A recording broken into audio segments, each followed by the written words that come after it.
Josh, what a beautiful Big Tiger Friday TruTV. Yeah, and another Bananas Clowns game. Big win from the Clowns last night. I wonder if they take the series tonight. I know, they might be the hottest team in the sport. Man, it is gorgeous up here. I love the roof. I don't know why we don't film more stuff up. Pico? Playboy? Get up, buddy. Come on. Welcome in to Banana Ball Live on TruTV. Tonight in historic Grayson Stadium, we've got the second match of a three-game set between the Savannah Bananas and the Indianapolis Clowns. After falling to the Clowns last night, the Nanners seek to hold on to first place with just a half-game edge in the BBCL standings, while also looking to even the series at a win apiece. The Bananas sent two-time All-Star Noah Nisnik to the mound tonight in a duel against David Griffin, the 15th overall pick in the Banana Ball player draft, and ace for Indianapolis. And it is a beautiful night here in Savannah, Georgia, the hostess city of the South, and we welcome you inside the broadcast booth. I am Josh Dolevsky, so pleased to be joining you tonight. Guys, seriously? Come on, here we go, guys. Thank you, fellas. All right.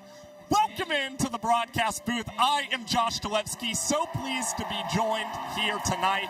And we've got a really tremendous game on our hands. The Indianapolis Clowns with a big 4-2 win last night over the Savannah Bananas.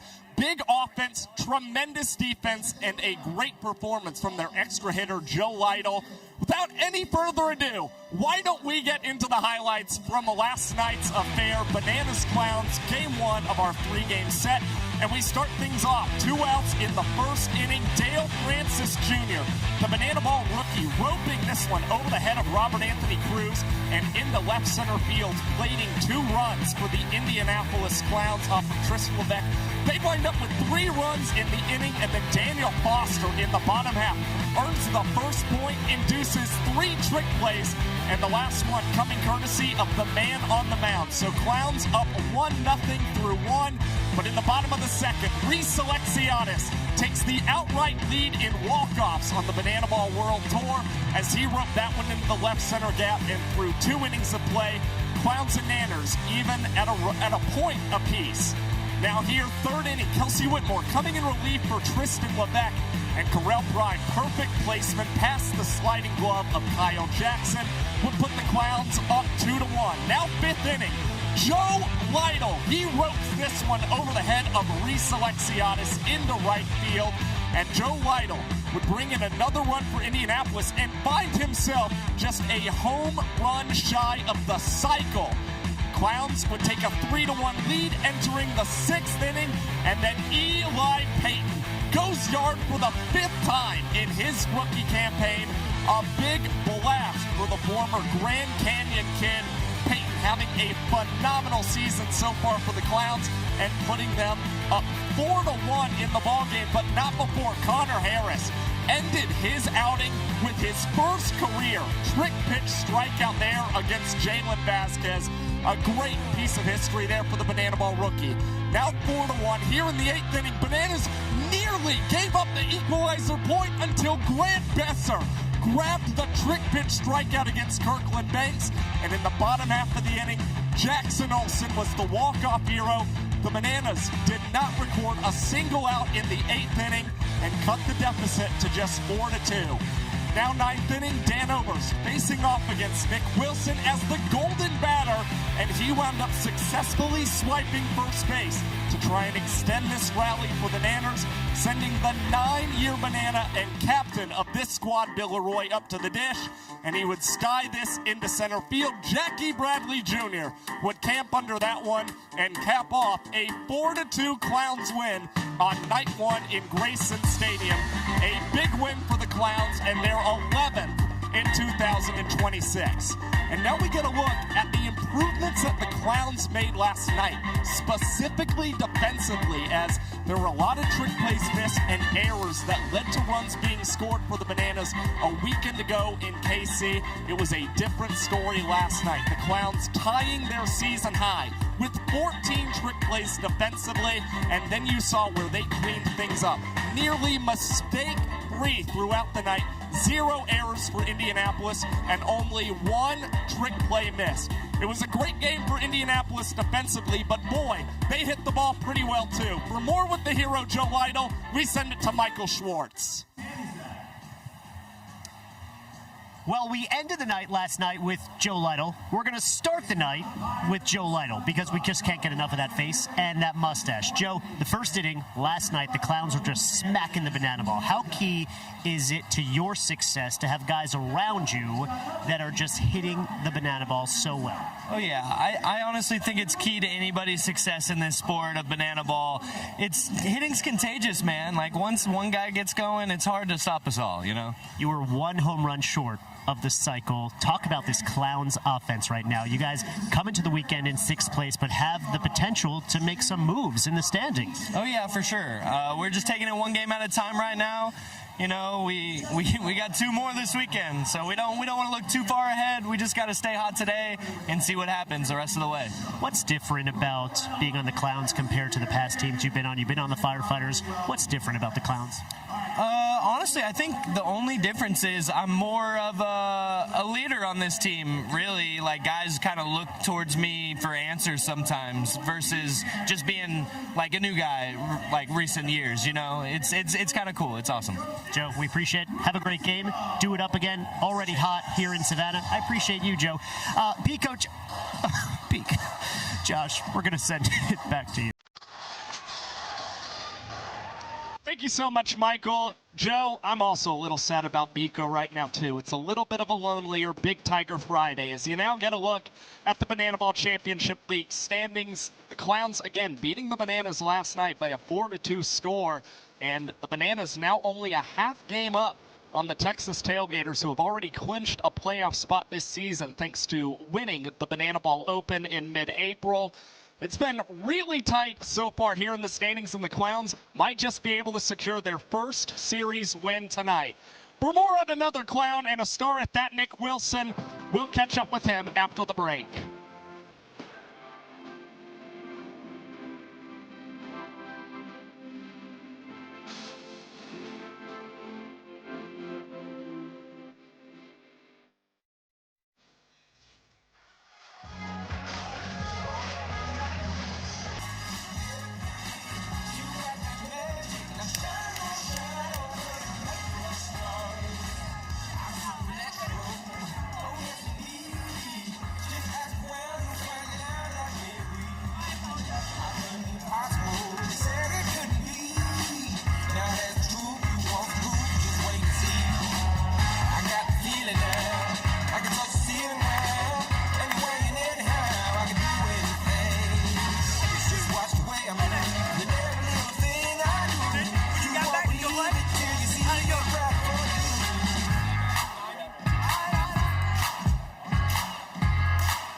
Welcome back to Banana Ball here on TruTV. It's the Indianapolis Clowns just moments ago getting introduced tonight here in Grayson Stadium. Again, coming off an impressive win against the Savannah Bananas last night, and in a large part due to one of their stars, Nick Wilson, who pitched across the final 3 innings for Indianapolis last night. Credited with 2 innings on the mound as he did surrender a walk-off in the 8th inning. Nonetheless, Wilson has been phenomenal this entire season. One of the best strike throwers in banana ball. But as long as he has his contact lenses, for a closer look, here we go.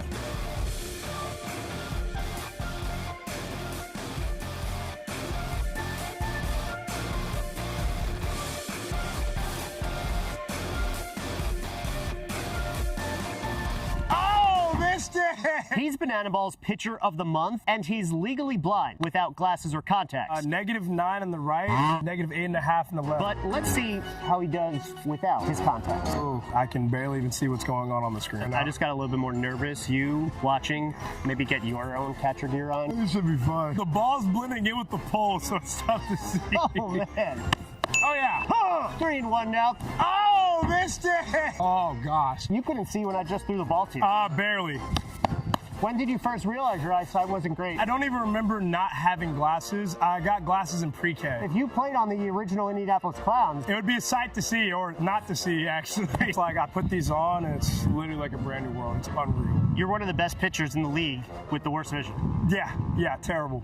Thank God for glasses and contacts. How do you find the strike zone so well right now? I think it's just more of just body function. It's not even sight. It's really just about doing what I need to do with my body the right way in order to pitch, because it's just, I think pitching's all about direction and what you do with your legs, and so I've just been really focused on not exactly the moment of throwing balls and strikes, but about, staying into my legs, staying close with my upper half, and then being able to stay long with my delivery. And so whenever I start to focus on those things, the strikes just happen. There it is. No! We got 2 walks. More walks in this bullpen than I had in the whole month. Oh, yeah. 0-2 now. Great stuff, Nick. Thanks. Hey, awesome. And you know what? As somebody who wears a -8 contact, I relate an awful lot to Nick Wilson, who, by the way, we've talked about him being a budding Banana Ball superstar, was named Banana Ball's Pitcher of the Month here in May. 13 2/3 innings pitched for Nick Wilson, and 13 strikeouts in that span, only 1 ball 4 sprint, and the earned run average below 2. He has been everything the Clowns have wanted and more, and he's done a good job at keeping these games in less than 2 hours. For more on the Banana Ball rules, here's Jesse Cole. Banana Ball is the fastest and most entertaining show in sports, and the 11 rules guarantee the most fans-first experience every second. Welcome to the Banana Ball Championship League. Rule number 1, win the inning, win the point.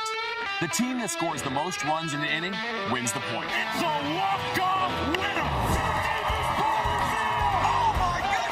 With the Equalizer Point, trick plays provide the away team an opportunity to earn a point going into the final inning. And in the final inning, every run counts as a point.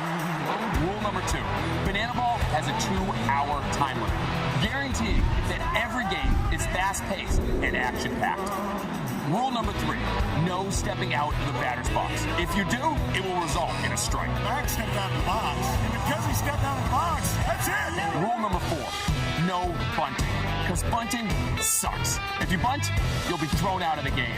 Rule number 5, batters can steal first base. Ball 3, can you take it off for first throw from Leroy in time? Rule number 6, there's no walks. Walks are ball 4 sprints. The batter can advance as far as they want until every position player touches the ball. Those defenders have touched the banana ball. It is a 4-base sprint to open up the ball game. Rule number 7, no mound visits. Nope. Rule number 8, foul balls caught by a fan count as an out.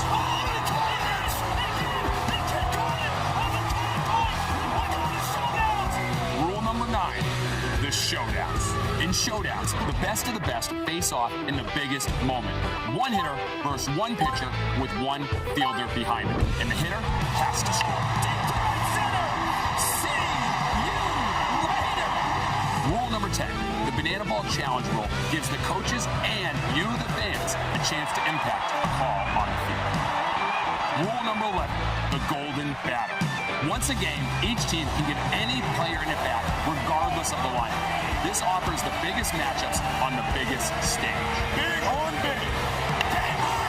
Let's go! Let's go! Let's go!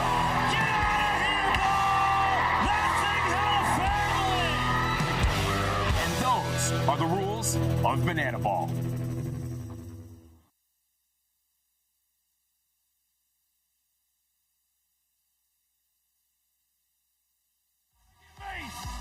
Dougie Man, wearing number 9, Max John Goldberg. Also at second base, the greatest showman, wearing number 8, Jackson Olsen. At first base, our bat trickster and balance extraordinaire, Alex Ziggy Ziegler. Coming to the mound, the tallest man in sports, Dakota Stills Albritton.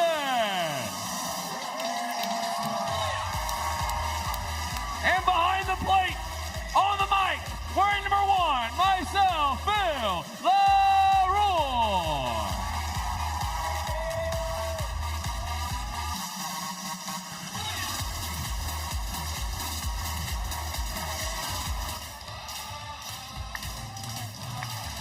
Something big is happening. Something big, I feel it happening out of my control. Pushing, pulling, and it's grabbing me. Feel it in my bones like, oh, oh, oh, oh, oh, oh, oh, oh, oh, oh, oh. Something big is happening. Whoa, oh, oh, oh, oh, oh, oh, oh, oh, oh. Something big, I feel it happening. Let's hear it for your Savannah Banana! Savannah, Georgia. I need you to get both hands way up high in the sky and get your spirit fingers wiggling, because it is time for the single most storied tradition in all of Banana Ball. This tradition goes all the way back to the very beginning. 2016, right here in Grayson Stadium. And since that fateful day, this tradition has brought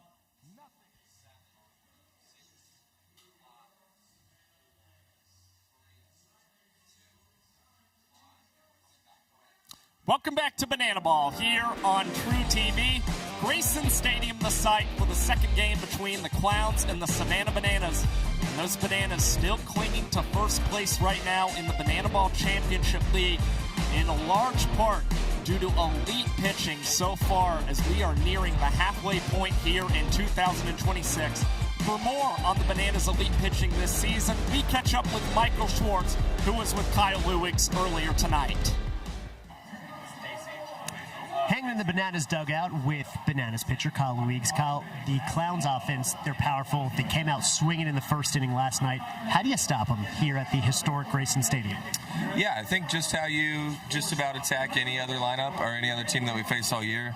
Obviously, outside of the NFL stadiums or the football stadiums, I think the ball does fly here more than any other baseball field, but it's, trying to keep up that strikeout to sprint ratio.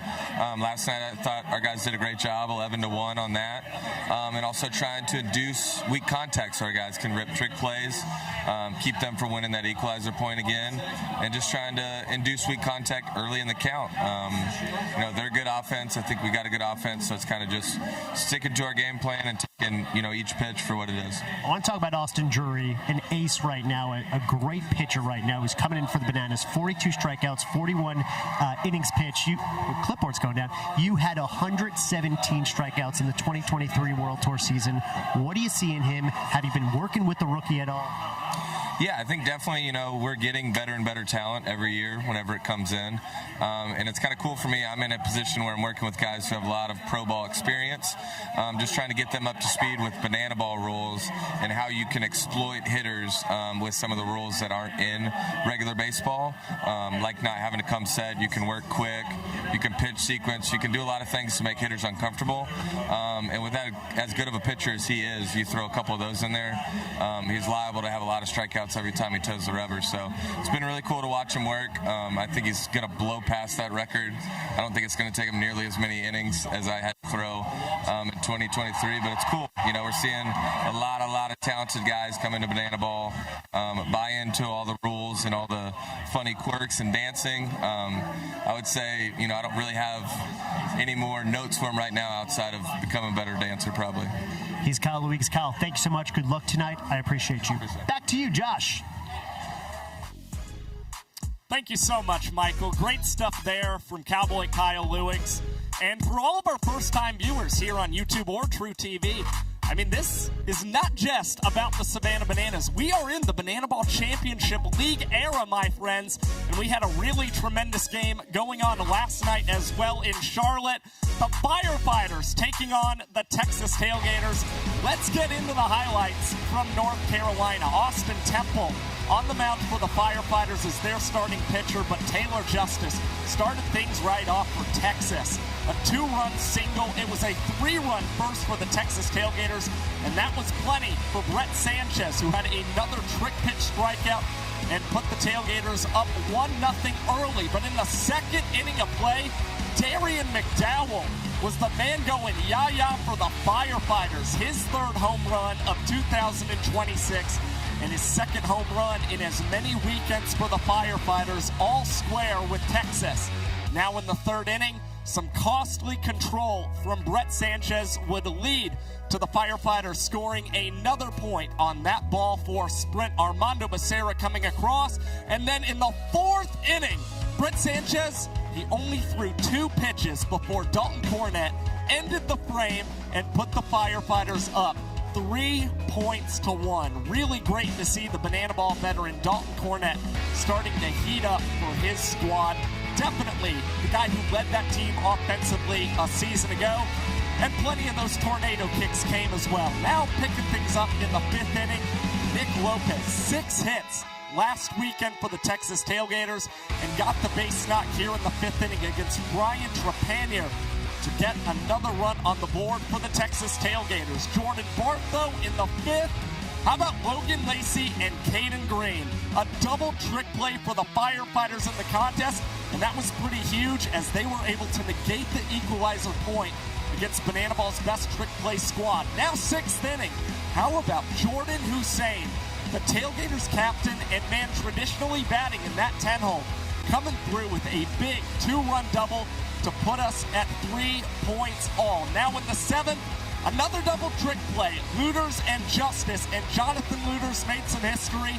The fastest man in Banana Ball to reach 100 trick plays in a single season. Now Nick Lopez, already with an RBI knock in this contest, is up as the golden batter in the 8th inning, trying to get the Tailgaters some insurance as they're up 4-3.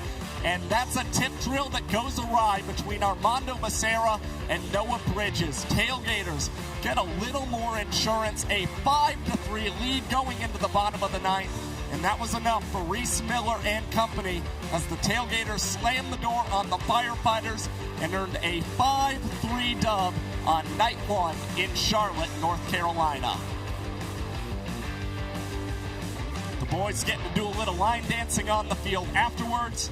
Now we take a deeper look at last night's contest. Taylor Justice, the showman of the game for the Tailgaters.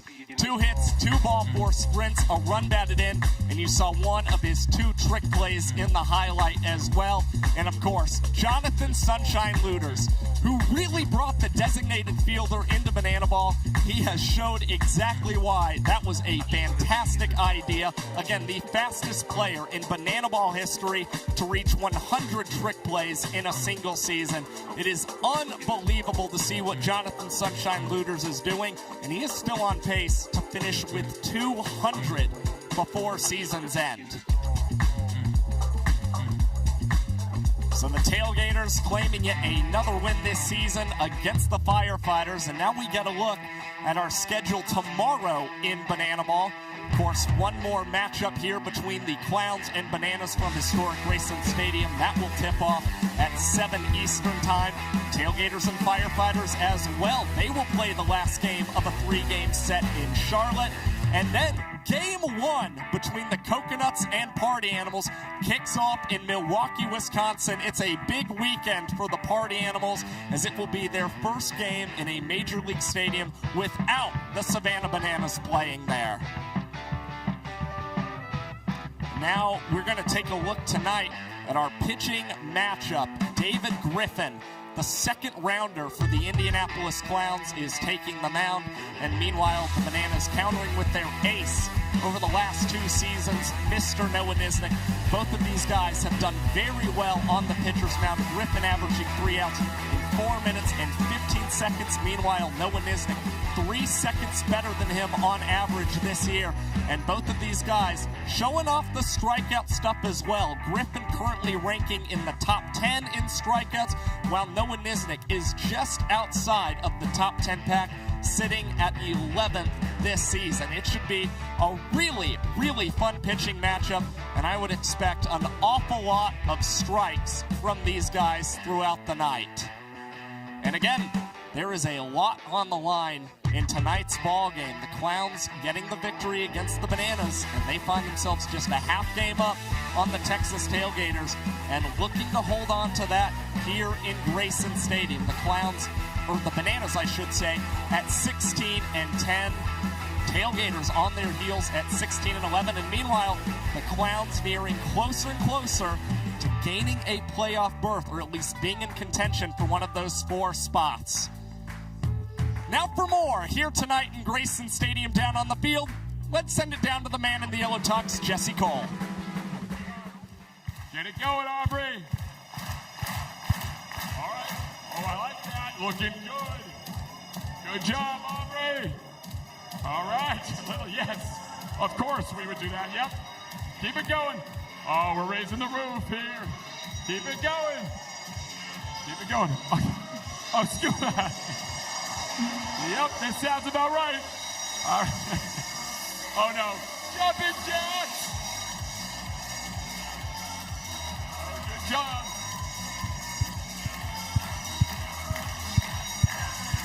Aubrey, look around. 5,000 fans going crazy for you. Fans, let's hear it for Aubrey.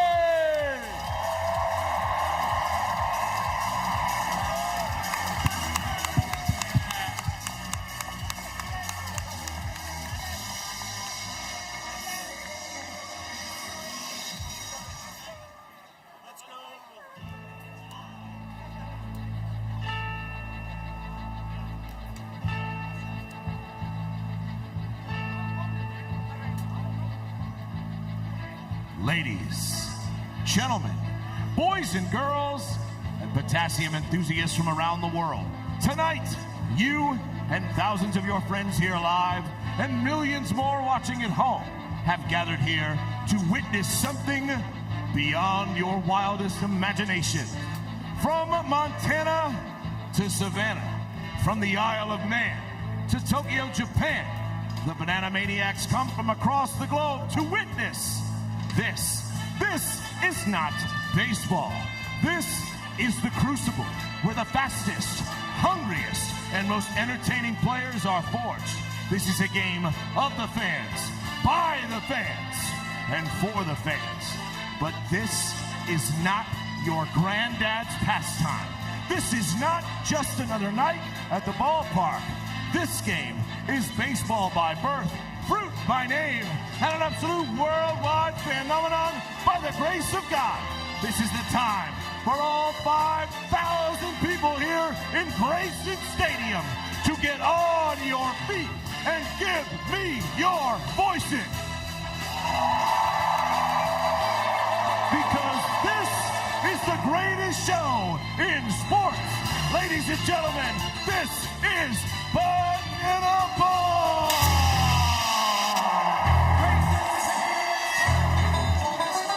For your Savannah Bananas, leading off the center fielder, number 5, DR, the Doc Meadows. Left fielder, number 15, we call him Rat, Robert Anthony Cruz.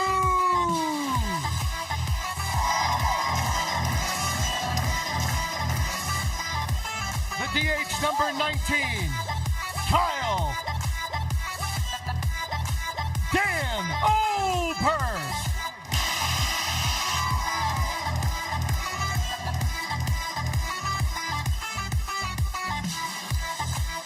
The catcher, number 1, Bill Leroy.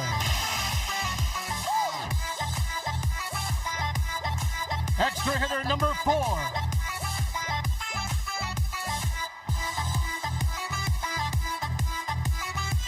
extra hitter number 4, Kyle K.J. Jackson.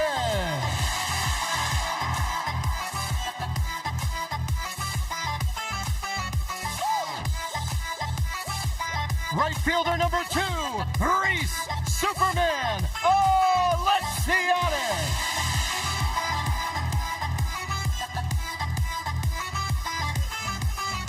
First baseman number 9, Max Young Goldberg.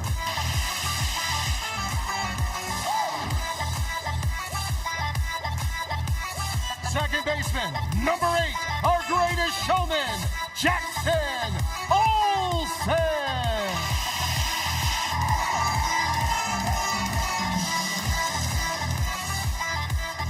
Third baseman, number 18, he does it all, Danny Hosley.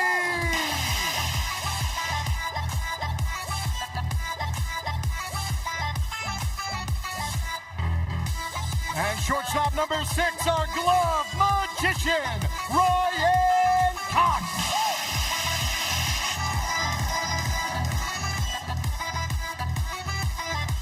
On the mound for your Savannah Bananas tonight, number 88, Noah Nisnik.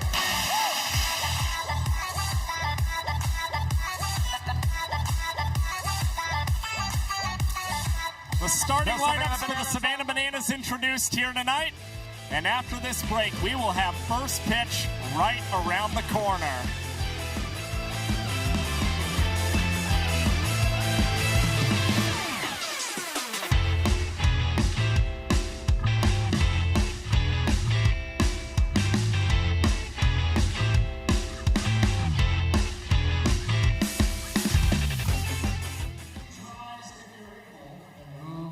Caps. Here to honor America with the singing of tonight's national anthem, please welcome Emma Rogers. Oh, say, can you see by the dawn's early light what so proudly we hailed at the twilight's last gleaming, whose broad stripes and bright stars through the perilous fight o'er the ramparts we watched were so gallantly streaming, and the rocket's bright glare, the bombs bursting in air, gave proof through the night that our flag was still there. Oh, say does that star-spangled banner yet wave o'er the land of the free and the home of the brave. Ladies and gentlemen, Emma Rogers.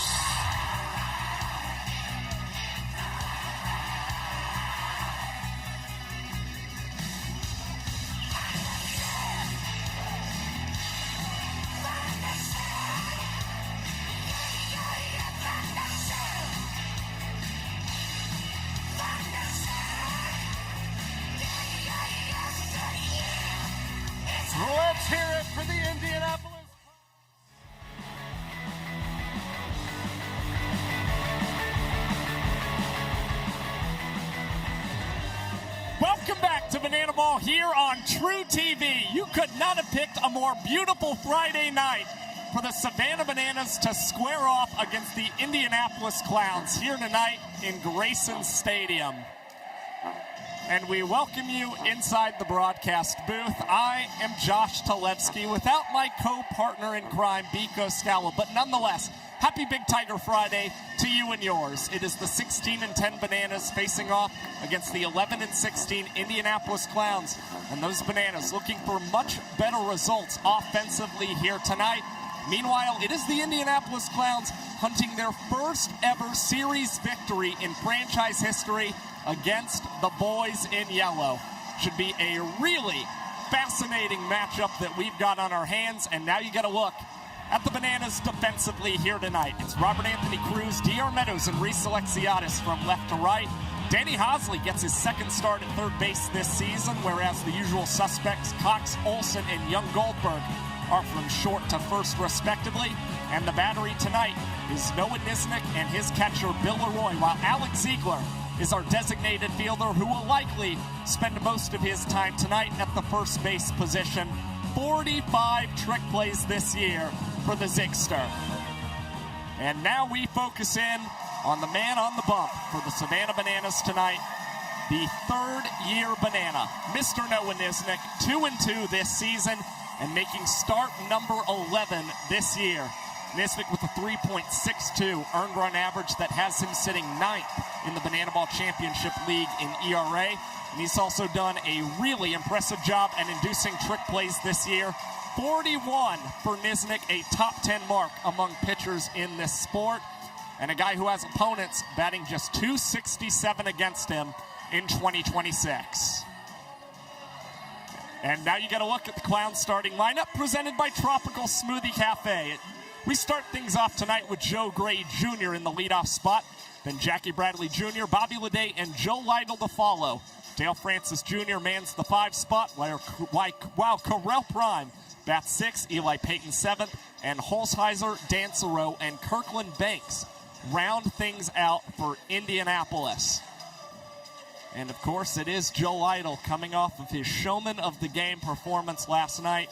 4 hits for the Indianapolis Clowns star. And looking for even more here tonight against the Savannah Bananas and here in Grayson Stadium. Bananas and Clowns down on the field. They are bumping, amped up for some banana ball action here on this fine Friday night. And now it's time to start the clock. Banana Nation, it is time. In Banana Ball, we start the clock, but we're going to try something new tonight in honor of the brand new song that we're going to be performing with all you guys later. So we're going to go a 3, a 2, and a 1, and we're all going to yell, "Show starts now." You guys ready? Here we go. A 3, a 2, a 1. The show starts now. And Jesse choosing to mix things up a little bit here tonight in Grayson Stadium.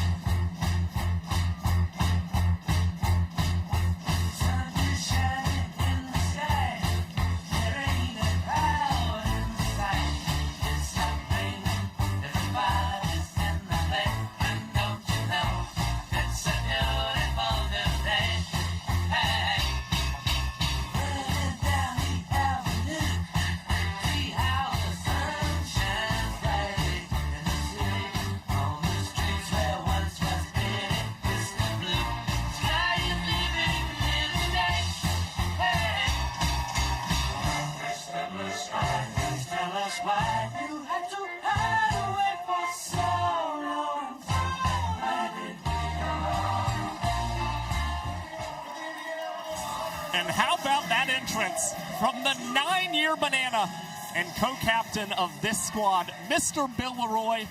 And there are plenty of blue skies here tonight in Savannah, Georgia.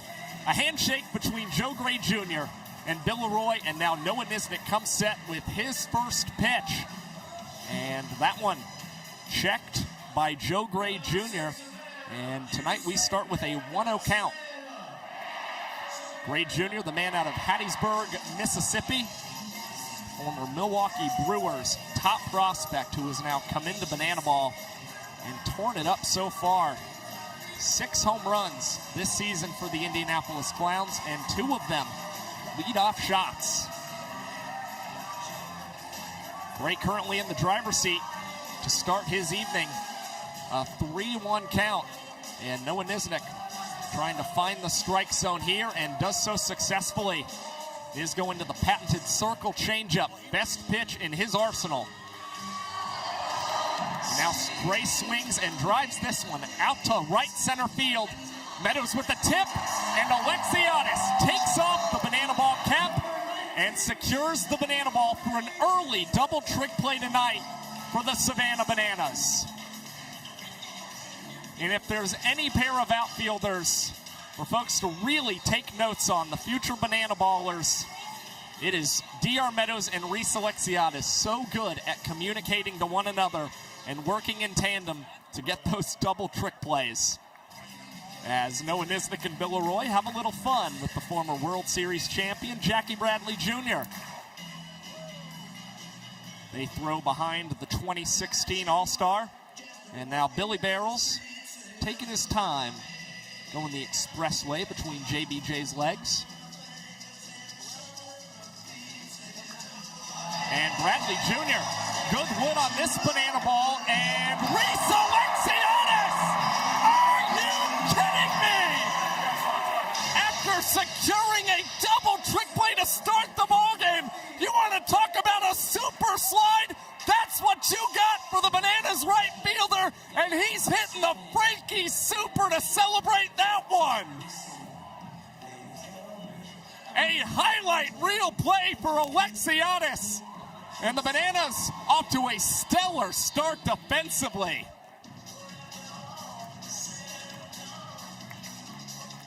So now that brings Bobby Leday up to the dish for Indianapolis. Their shortstop and second-round pick. Now on a 1-1 count.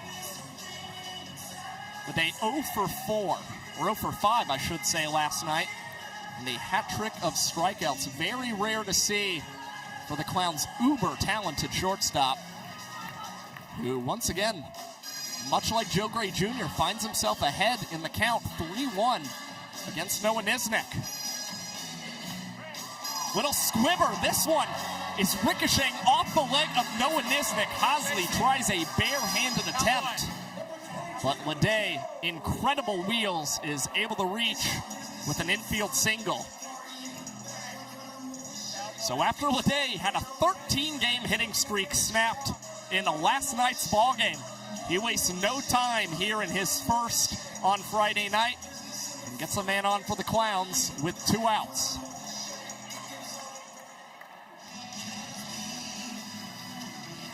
That'll bring Joe Lytle now to the dish. Clowns extra hitter here tonight, coming off a showman of the game performance. Lytle 4 for 4 in last night's contest, and wound up finishing a home run shy of the cycle. Got a pair of runs batted in as well. Now Nisnik comes set with the 1-2, and that is waved through and missed by Lytle. Nisnik, despite the 2-out single, has a pretty easy breezy first inning of work. Great stuff from the Banana Ball vet. And the Clowns are scoreless here in the top of the first inning of play. A lot of frustration there for Joe Lytle. And now it's time to look at these Clowns and how they line up defensively here in tonight's ballgame. It's Brian Dansrow in left field, Jackie Bradley Jr. man center, and Joe Gray Jr. tabbed in right field. Third to first, it is Banks, Leday, Nico Holsizer, and Carell Prime. And David Griffin will be working with Eli Payton behind the dish, with Matt Wolf, tonight's designated fielder, and Nico Holsizer, very much an outfielder for this Indianapolis Clowns team. So you will see Matt Wolf as a designated fielder playing pretty much every inning defensively at second base in place of Nico tonight. Now we get a good look at David Griffin, the Banana Ball rookie, who is still seeking his first win in 2026. His 11th start of the season, and a man with 26 strikeouts this season, which leads all Indianapolis Clowns. You see a 4.58 earned run average for David Griffin. It translates to a 143 ERA plus this season. Griffin 43% better than the Tor average arm so far as we enter June. And now it's time to take a look at the lineup that opposes him, presented by Tropical Smoothie Cafe. DR Meadows, once again in the leadoff spot for the Savannah Bananas, followed by Robert Anthony Cruz, Dan Oberst, and Bill Leroy. Kyle Jackson is the extra hitter tonight. Reese Alexiadis in the 6 hole. Young Goldberg, Olson, Hosley, and Cox are 7 through 9 in this Bananas order. And of course, in Banana Ball, every run, or it is on a point system. So with one mighty swing here from DR Meadows, Bananas will end the first inning and instantly go up 1-0 tonight here against the Indianapolis Clowns. And Meadows has already jumped ahead 2-0 against the big righty. And Griffin able to pour in a strike there. The count now 2-1. Meadows a chopper right back to David Griffin. He transfers between the legs, and Corral Prime tried to corral that one behind his back for a double trick play, trying to counter what the Bananas did to open up this ball game. But instead, a trick play missed for Indianapolis, and that puts Meadows on to start the Bananas night offensively. A reminder, the Clowns tremendous defensively a night ago. 14 trick plays and only one missed. And the Clowns already with one to open up play here tonight.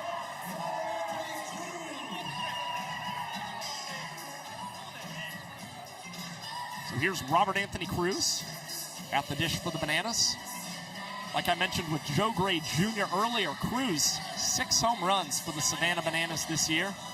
It is tied for the second most in the Banana Ball Championship League.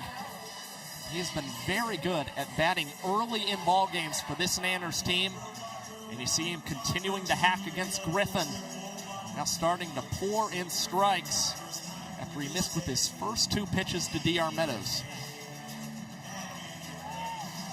And that is a called strike 3. Hector Gonzalez, the home plate umpire, is going to say that that pitch from Griffin clipped the inside corner. And Robert Anthony Cruz back to the bench for the Savannah Bananas, and that is strikeout number 27 this season for David Griffin. Now the 8-year Savannah Banana Dan Oberst takes over in place of Robert Anthony Cruz. And the count now even at 1-1. Oberst 1 for 4 last night. Ripped a double against Nick Wilson. And also stole first base as the golden batter, flexing his Banana Ball IQ. Now this one, a passed ball that gets through the glove of Eli Payton. And how about Dan Oberst? His now back-to-back nights for the Bananas designated hitter, which he has swiped first base for the Savannah Bananas.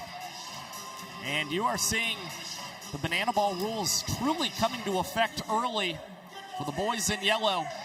Meadows reaching on a trick play missed. Oberst swiping first base. And now the Bananas captain, Bill Leroy, is up to the dish, enjoying a tremendous 2026 campaign and chopping this one over to Kirkland Banks. He has trouble with the Banana Ball for a second, but is able to stay with it and take it unassisted to third base for a big second out for David Griffin. So Banks might have been thinking about a potential trick play in some capacity, but nonetheless, able to record an out, and a big one at that. 2 on, 2 out, and Kyle Jackson takes high.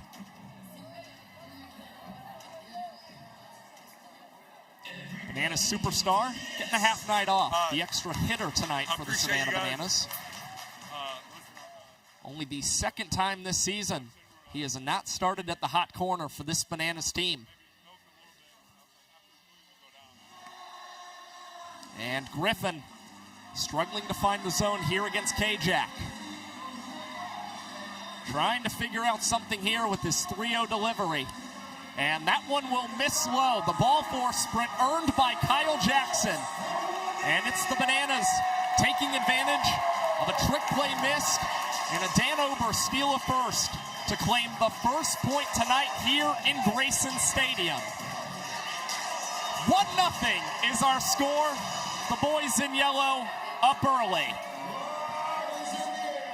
Great game of banana ball on our hands. We'll be right back after this.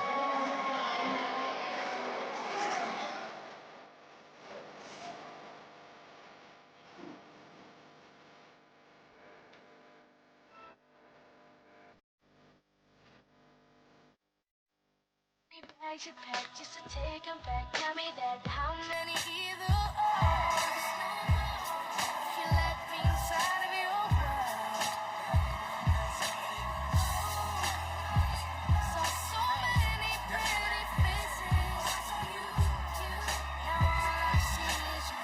I'm coming for you.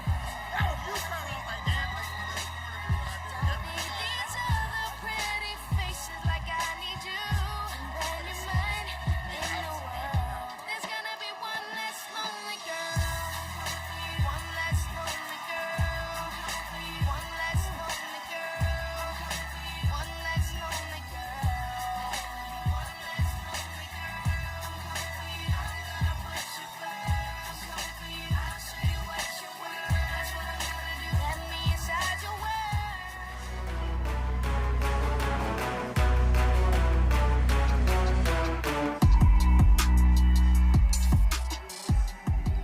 Welcome back to Banana Ball here on TruTV. Got a look at historic Grayson Stadium from our Banana Panorama. And now Jesse Cole, many of the Savannah Bananas, handing out roses to the fans here tonight in Savannah. And it's the guys in yellow who have jumped out to an early 1-0 lead against the Indianapolis Clowns. And very effective work from Noah Nisnik. In the first inning, 4 batters faced, allowed just 1 single to Bobby Leday, and then struck out Joe Lytle to end the frame. So now Dale Francis Jr. leads things off here and ropes this one out to left center field, and that one will take a hop right over the Savannah Sand Gnats, lettering in left center field. And it's back-to-back nights for Dale Francis, in which he doubles in his first at-bat for the Indianapolis Clowns. Oh, yeah. Great swing from Dale Francis Jr., guy who's getting more and more comfortable, more he gets to play in this Banana Ball Championship League. So now 2 former teammates dueling, and Correll Prime blasts this one deep out to left field, and that one landing on the awning. That ball cranked by Correll, and the Indianapolis Clowns, with only a handful of pitches from Noah Nisnik here to start the top of the second, get 2 runs on the board.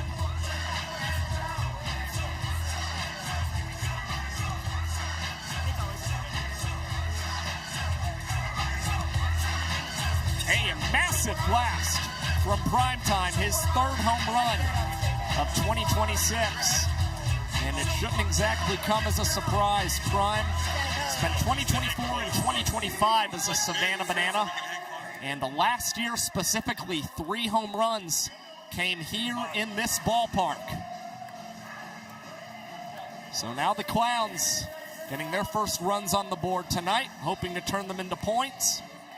Meanwhile, Noah Nisnik and the Bananas still hunting 3 outs here in the second. It's Eli Payton, the backstop for the Clowns, up. And battling off the 0-2 pitch from Niz.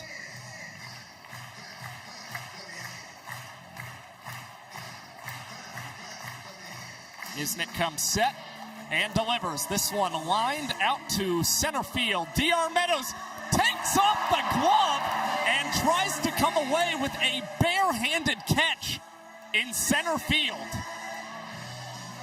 Unfortunately for Meadows, unsuccessful out there. but you appreciate the effort for Meadows. And all in all, not a bad time for him to attempt that trick play either, considering the Clowns already with multiple runs here in the second inning of play. And there was nobody on base there as Meadows attempted to make that snag. So now we've got tonight's donut batter, Nico Holzheiser, who puts good lumber on that pitch from Niz, and that one into left field. Robert Anthony Cruz will fire it into Jackson Olsen at second, but the Indianapolis Clowns have now awoken in the second inning of play.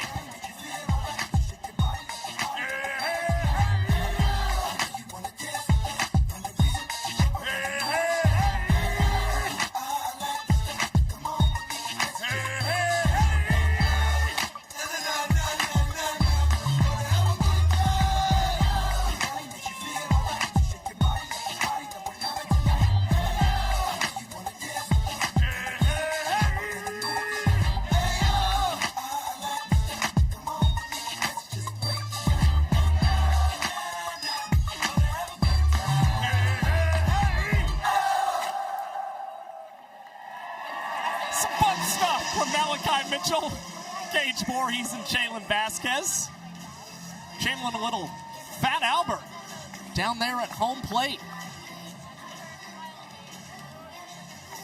Flash, of course, the man tapped for those duties. And we had very limited hey-hey-heys, but maybe some to come later from Flash the Kid. Brian Dancero, a big cut on the 1-1 pitch from Noah Nisnik. Another banana ball rookie in this Clowns lineup, and rolling this one over to Hosley at third. He spins and fires, and that one in time to Alex Ziegler. First out at last for the Savannah Bananas, and a good play by Danny Hosley. Holzheiser unable to advance up to third base.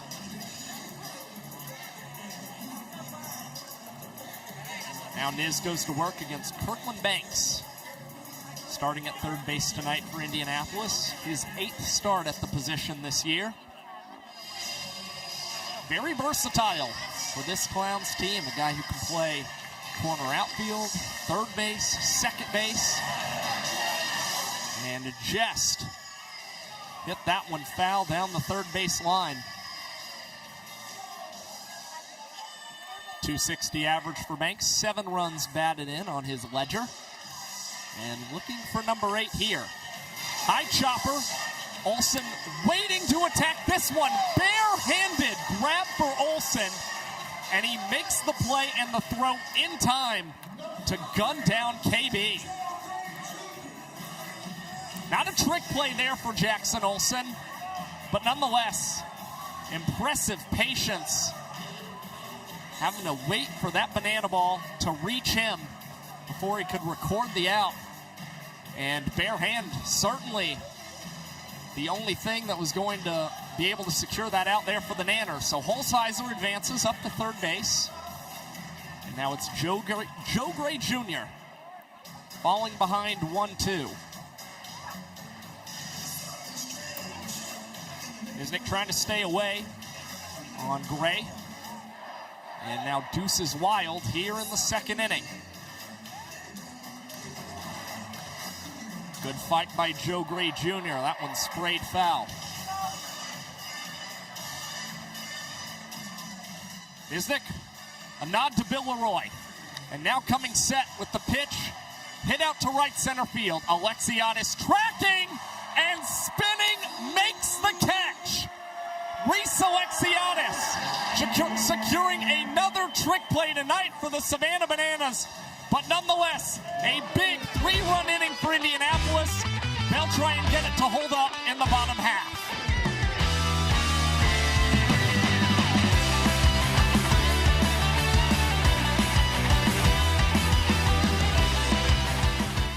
Competition. Young Professor, who you got over there?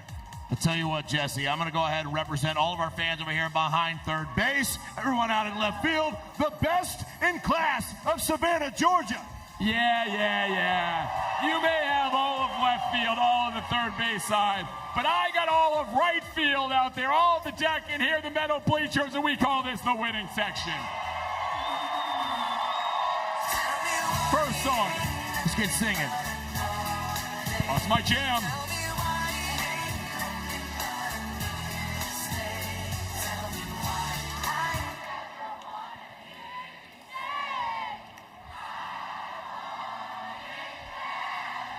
We are off to a great start. That point goes to the first base and right field side. Nicely done. Next song.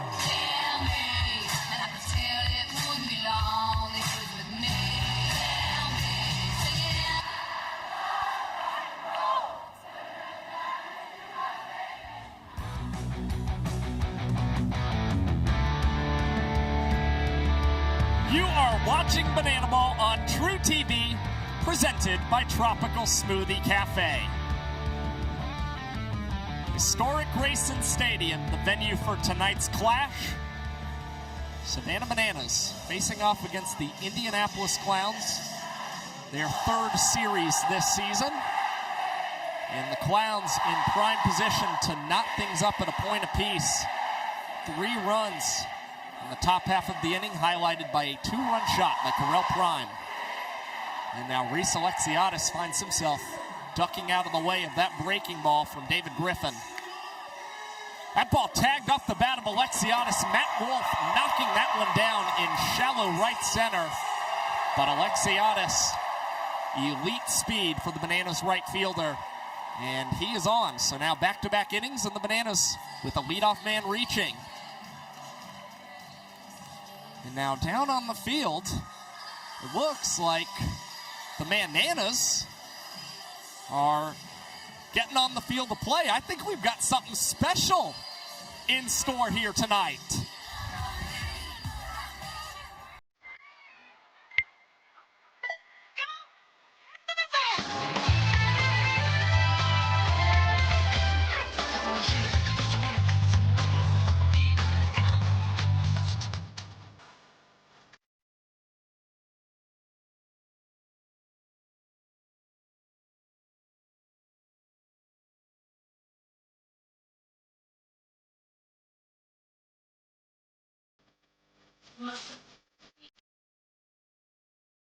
And how about this? The man, the myth, the legend, Kenshi Sugiya.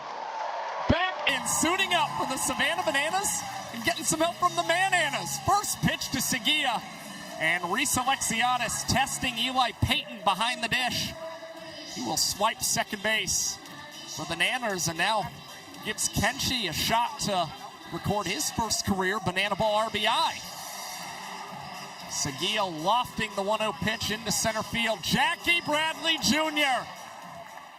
with a under-the-legs grab for the Indianapolis Clowns. And JBJ continues to impress defensively out in center field.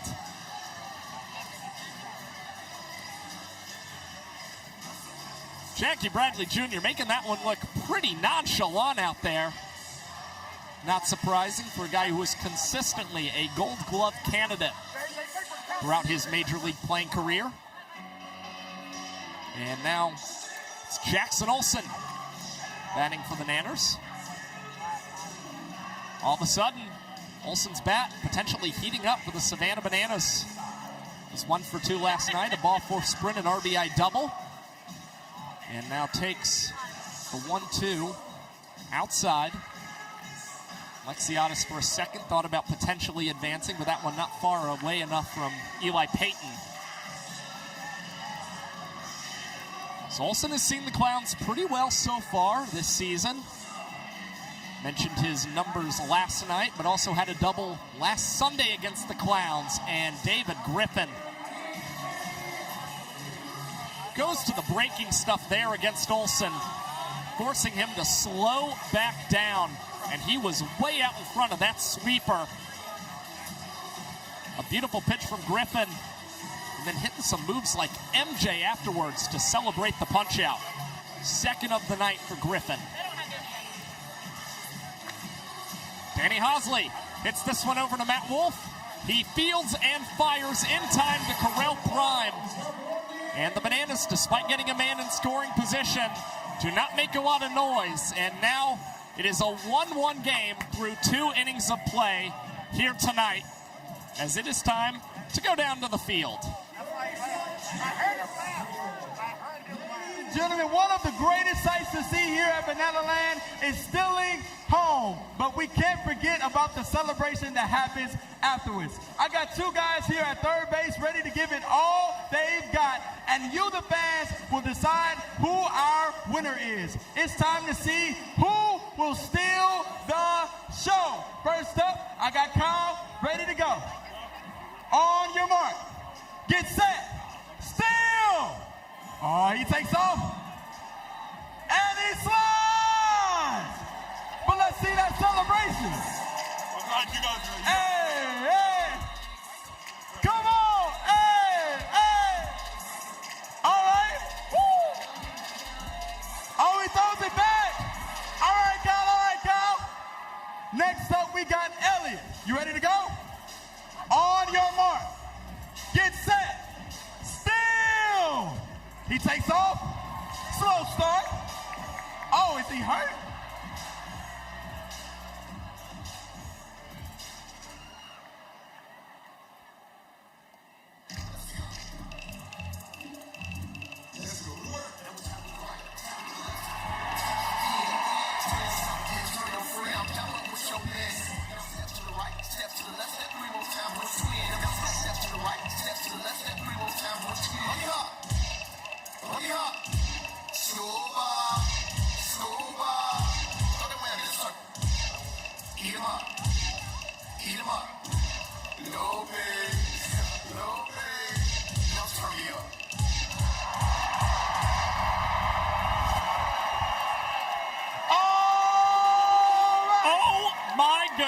Lots of fun being had here in the hostess city. And speaking of fun, Michael Schwartz has Kenshi Sugiya down on the field. All the fun and all the way from Japan, Kenshi Sugiya. He played on the Ham Nippo Fighters until he retired in 2022. We'll stay right there. I gotta ask, how did that feel to be in the batter's box with this excitement? バッターズボックスの気分はいかがでしたか？最高の気持ちでここに来れたし、もう本拠地で打席に立てたっていうのがもう夢のような気持ちです。It's a dream come true to stand in that box in Savannah in front of these fans, and just super excited. Now, Kenshi had a moment that went viral during his last at-bat with the Bananas last season. How do you think you did up there your first time playing here at the historic Grayson Stadium? He told me, by the way, in the pregame, he wanted to get in the box right now. 結果はどうでしたか？自分の気持ち。いや、バックスクリーンめがけて打ちに行ったんだけど、やっぱりこうもう悔しい気持ちになったから、これねもう2回チャンスもらったらバックスクリーン行く気がする。When he swung, he aimed for the batter's eye. The result wasn't there, so he'd like another chance or two to get back at that back screen. I've been learning Japanese. How do you say back to you in Japanese? 放送席へ。放送席へ、Josh. Thank you so much, Michael. And now Noah Nisnik has set down Jackie Bradley Jr. via the K. Nisnasty with a little stanky leg to cap off that punch out. And how about this? We are joined by another guest here on BTV. It's the Bananas captain, Bill Leroy, behind the dish. Bill, how you doing, my friend? Howdy, Yashiwa. Now, Bill, this is a big night. I know Biko is not here. You know, I'm just ripping this thing solo, and you love doing your play-by-play behind the plate. This is your chance to finally audition, my friend. All right, let's do it. Oh, shoot, we got to dance. Hang on, Josh. I didn't watch this one, to be honest. I'm a freestyle though. Hey, ooh. When y'all watch this on Instagram, you're going to be like, what the heck is the catcher doing? Should we rip a changeup with it? Let's do it. I'm going to call it changeup. See if he sees it. Oh, he saw it. Here we go. Oh, it paid off! Oh, wow! Look at that. Come on, Bill. Stop playing with them. All right, what do we think? Maybe a backdoor slider here, maybe? Or front door? Let's try it. Get it to the back foot. Hey! Watch this trick play. Hope. Between the legs, Jackson Olsen. Oh my gosh, about throwing it on the right field line. I'll jerk on him, Jock. Hey. The dance moves look great down there, Bill. Hey. Oh, what a pleasure it is, Joshua. We got 2 outs here. Uh-oh, I might have lost you. Bill, you got me, friend? I think the umpire just cut you down a little bit. Talk to me. My God. Oh, I found the volume switch. Check. 1, 2. Hello, Bill. Can you hear me? Billiam. Wow. The umpire touched me on my, oh gosh. He touched me on my back hip and he cut the volume down. I've never cut it back up before, but I managed to figure it out. Okay, that's great. I'm happy to hear that. We're going to go change up and he's going to roll it over to first. Here we go. Oh, that was probably not a strike. But that's my job, you know? Let's go the same pitch again. Change up, ground ball to Jackson. Same spot. All right, Josh. It's a 1-2 count. It's 2 outs. We're in the top of the third. We're going to shake off. 1-2. We're going to fastball up off the changeup away. He's going to punch him out. He's going to swing underneath it right now. Oh, we got a ground ball. And Jackson Olsen's going to do his signature trick in between the legs. Throw to Ziggy. He goes between the legs. A double trick play. Probably the second and third for the night for the Bananas. Off to a great start trick play-wise. If they can just pick those bats up a little bit and get those things going, it's going to be a great night for the Nanners. Wonderfully said, Bill. Good things happen when you're on the mic, my friend. It does. Love you, Josh. Thanks for joining us, Bill. What's that?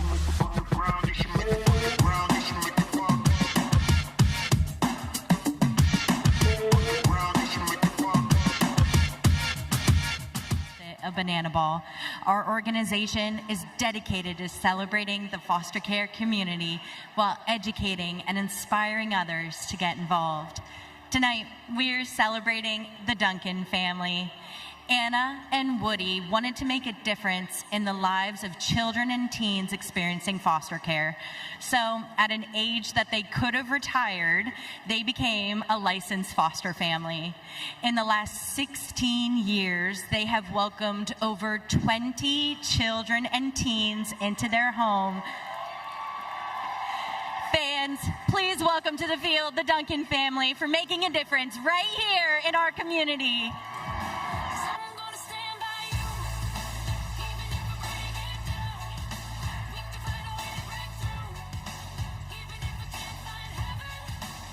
And this, a tradition that started way back in 2023, honoring our Bananas Foster Family of the Night. A big shout out to the Duncan family for all that they have done here in this community. And the Savannah Bananas and Indianapolis Clowns all coming together to give the hugs, the high fives, and anything else that those folks could ask for. To support Bananas Foster, text BUNCH to 50155.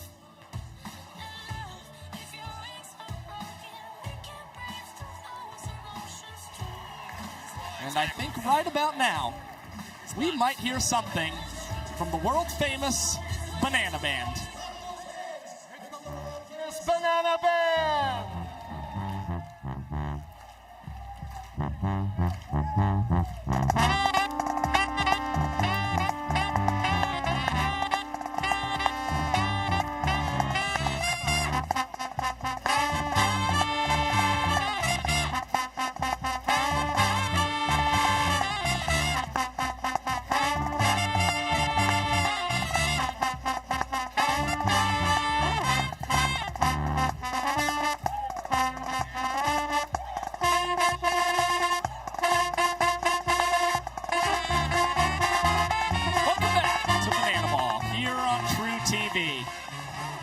Now batting number 6, We're all knotted at 1. Cox. Here going into the bottom of the third inning, and you get a look at the Banana Band blasting away here in Grayson Stadium.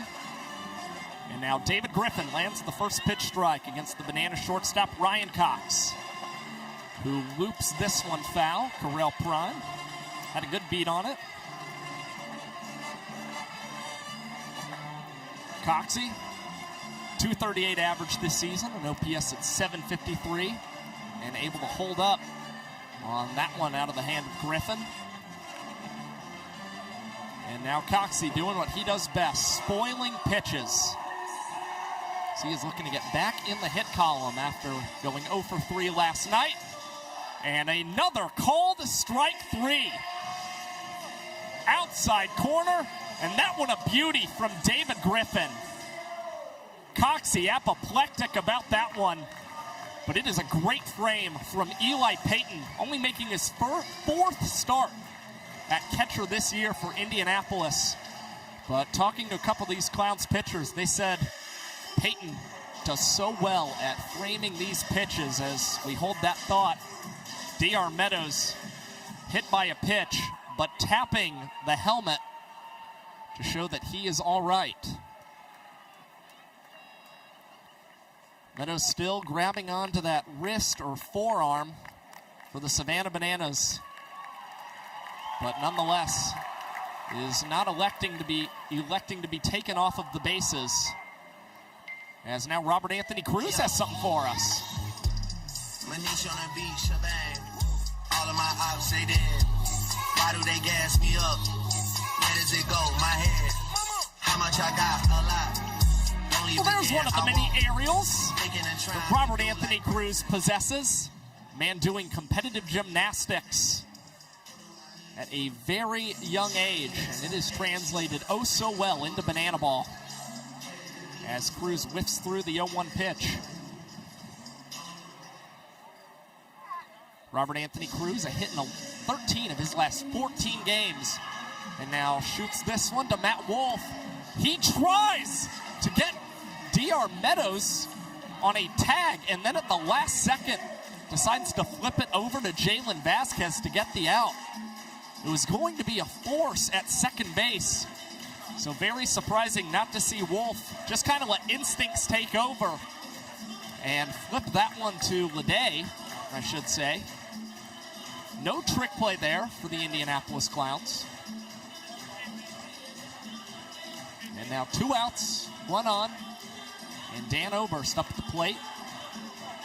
In each of his last 2 plate appearances, going back to last night, has swiped first base. Always impressive to see that anytime in banana ball. And Oberst might do it again! A wild pitch from David Griffin.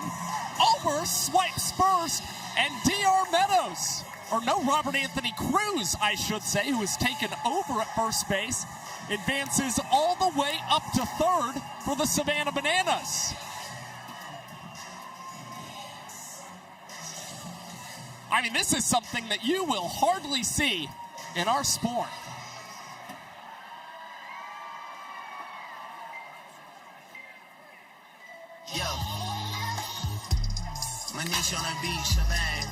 And now Bill Leroy getting the hand claps together and hitting a little Heisman pose, it would appear. If the Heisman is incorrect, please feel free to notify me in any capacity.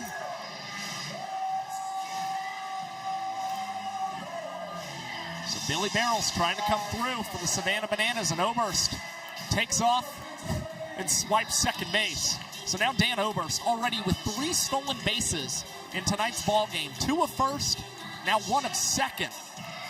And Leroy having to try and sit back on that Griffin bender. Makes a little bit of contact, and that one foul. Leroy trying to help out these Bananas, get them back out in front, as they've had a lot of woes with guys in scoring position this season. And Leroy continues to hack. Bananas in both April and May batted below 200 with runners in scoring position.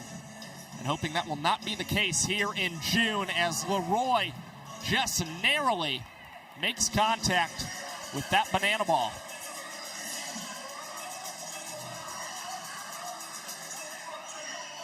So it's Bill, our man on the mic, staying alive. And that one stroked foul. Leroy this season a .240 batting average with runners in scoring position. And he's tacked on 4 ball 4 sprints as well. And now Bill putting up at least a quality AB. A professional battle here between the former Mets minor leaguer David Griffin. Leroy Hits this over to Kirkland Banks. He transfers between the legs. And Correll Prime on the other end, receiving that one. Clowns able to post a 0. And through 3, we are still knotted at 1 here in Savannah, Georgia.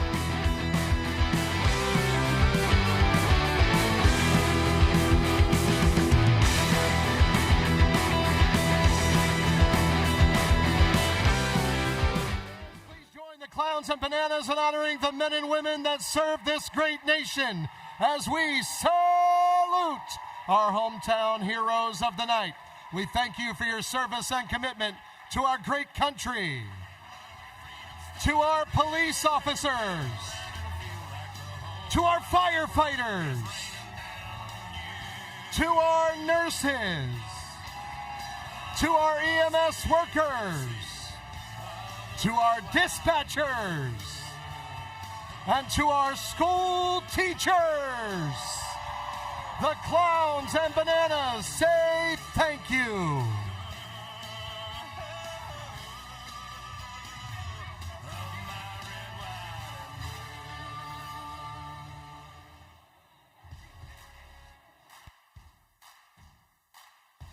Fans, your attention please, your attention please. If you are the owner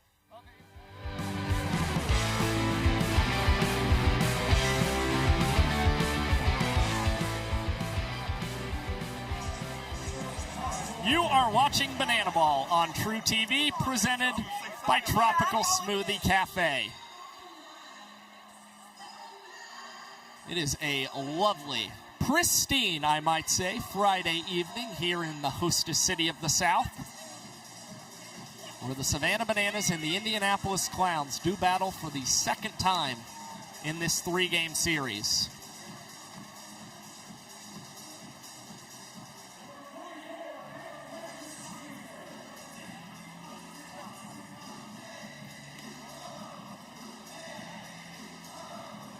Dale Francis Jr. is now up for Indianapolis. Doubled his first time up against Niznik.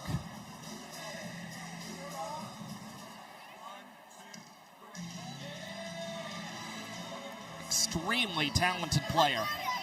He's been in the starting lineup every single game for the Indianapolis Clowns since March 27th, a game that coincidentally was played against the Savannah Bananas.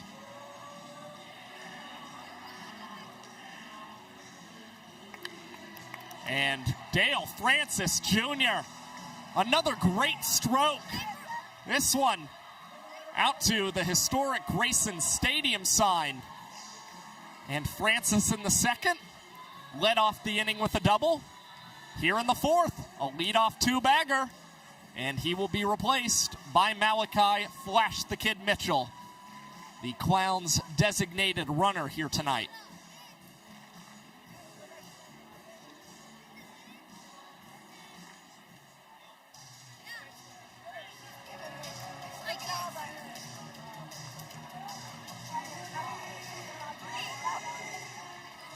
So now Primetime back in the box.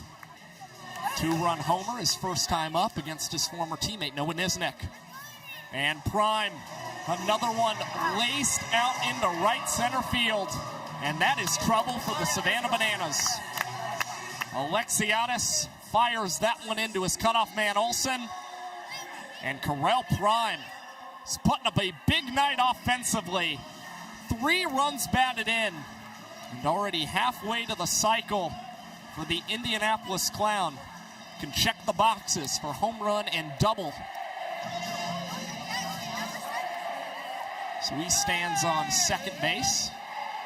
Clowns now unable to use their designated runner, Malachi Mitchell. And he ran for Francis. And a big swing from Eli Payton. Payton fouling that pitch off. 6th-round pick in the Banana Ball player draft, went 47th overall. And he has been a stalwart at third base for the most part. And now lifts this one high in the air. Alexiadis with a beat on it. A small tip to collect the trick play for the Nanners. Nonetheless, Prime able to advance up 90 feet to third. Manners now 6 trick plays in this contest, up 4 on Indianapolis.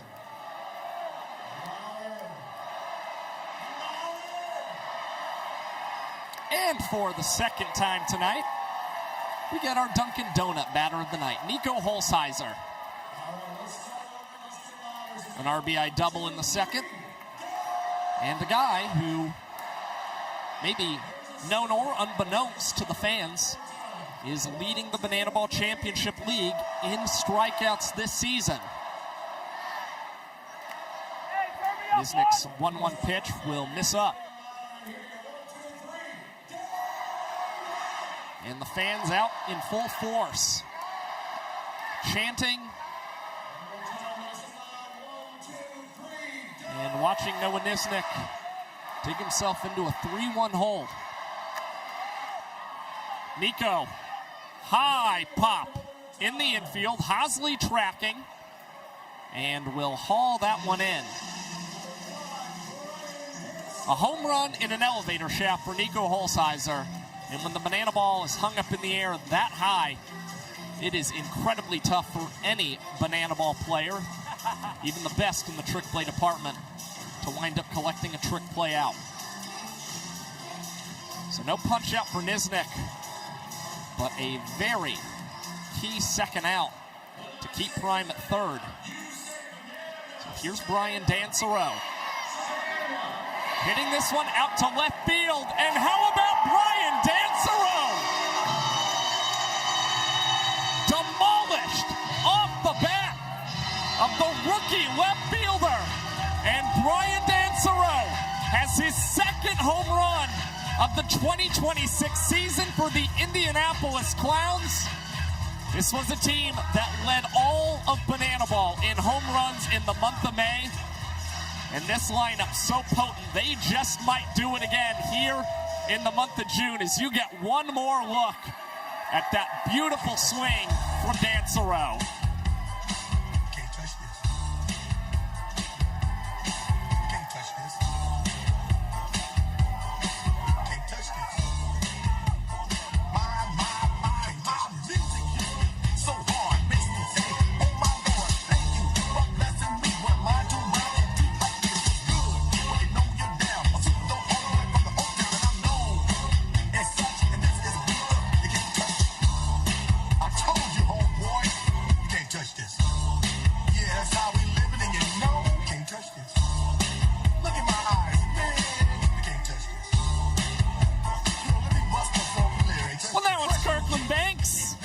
Doing a little MC Hammer. You can't touch this. And KB even rocking some parachute pants. My goodness. Feels like 91 all over again.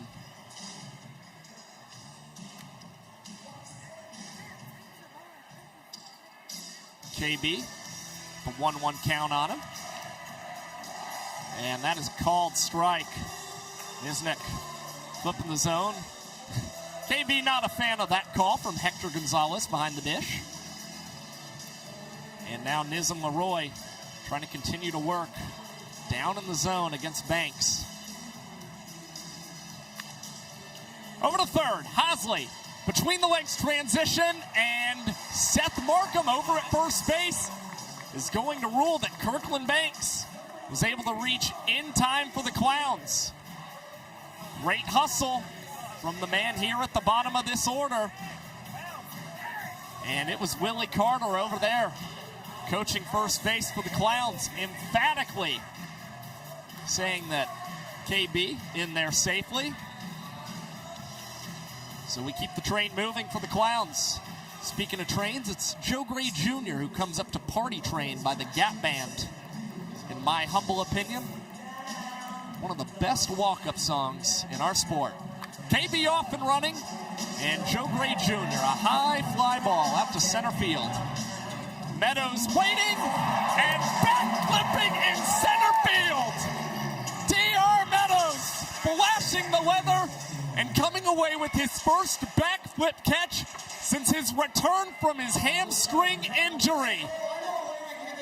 Meadows getting more and more comfortable by the day, but the Clowns, another big inning, will try and claim their second point when we return.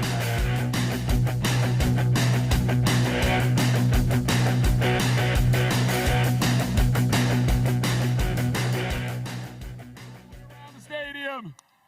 All right, let's get clapping. Here we go.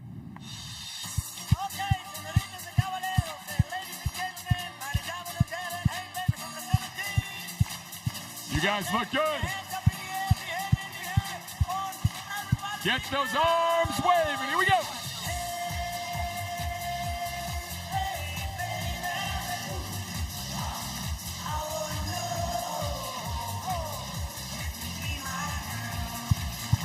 Keep it going. Get those hands up.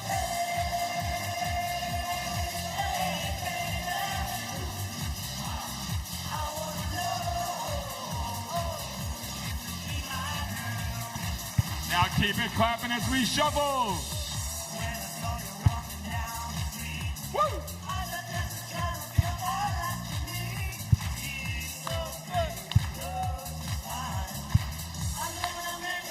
Now let me hear you sing it.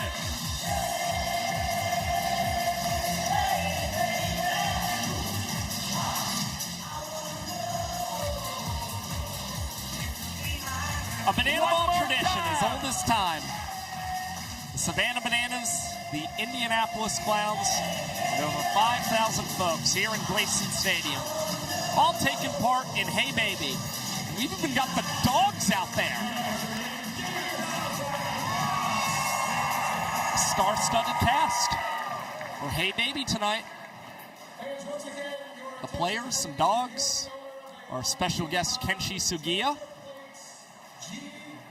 And now the Indianapolis Clowns send David Griffin out for his fourth inning.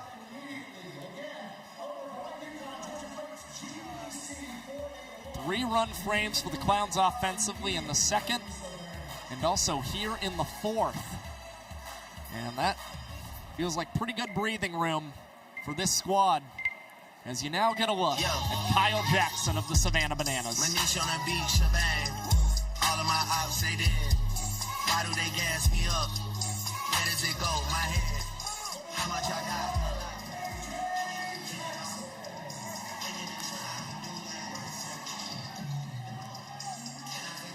Immediately after that special stuff from Kyle Jackson, David Griffin finds the zone with the first pitch strike and then goes to the heat. Kyle Jackson unable to catch up to that heater.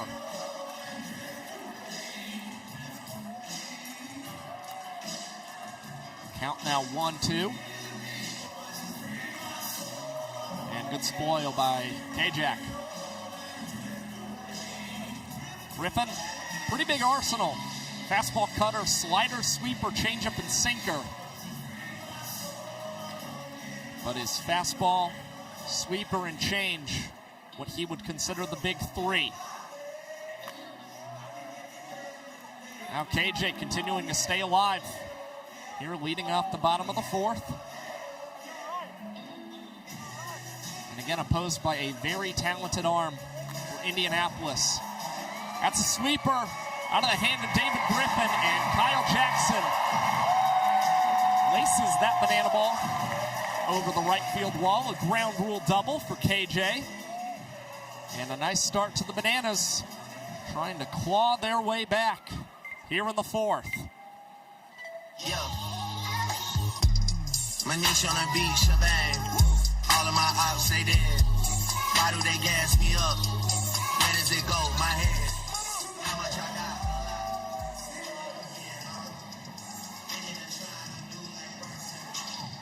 got? David Griffin continuing to pour in the first pitch strikes tonight.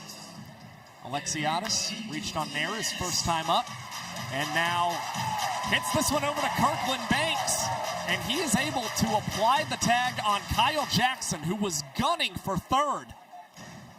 I don't know whether that send came from third base coach Bryce Stober, or whether Jackson just got a little too aggressive, but he runs into the out. KB wound up losing the mitt Yeah. But fortunately, all right over there in the hot corner. All of my ops say that. Why do they gas me up? Where does it go? My head. I'll tell you what, Savannah Bananas, each and every one of them, with quite the pose before they start their battles against Griffin. Max Young Goldberg, the latest man. MJG, 1 for 2 last night, a ball 4 sprint. And Seth Markham trying to make the play down the first base line. Once again, wearing one of those training mitts. Trying to be the world's best defensive umpire.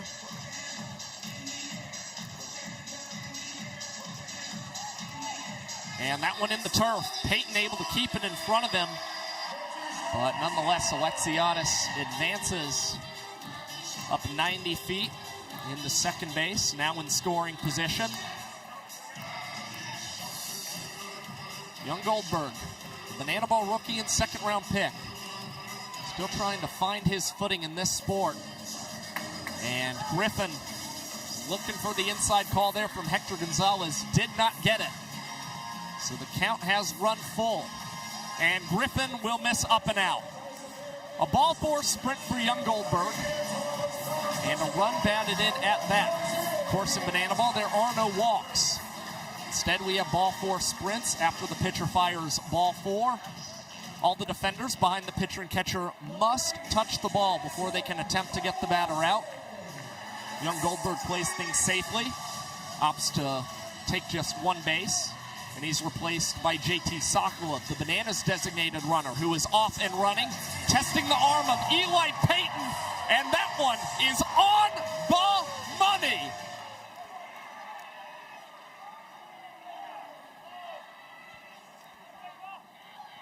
Now all of a sudden, it would appear that the umpire is getting called off the field.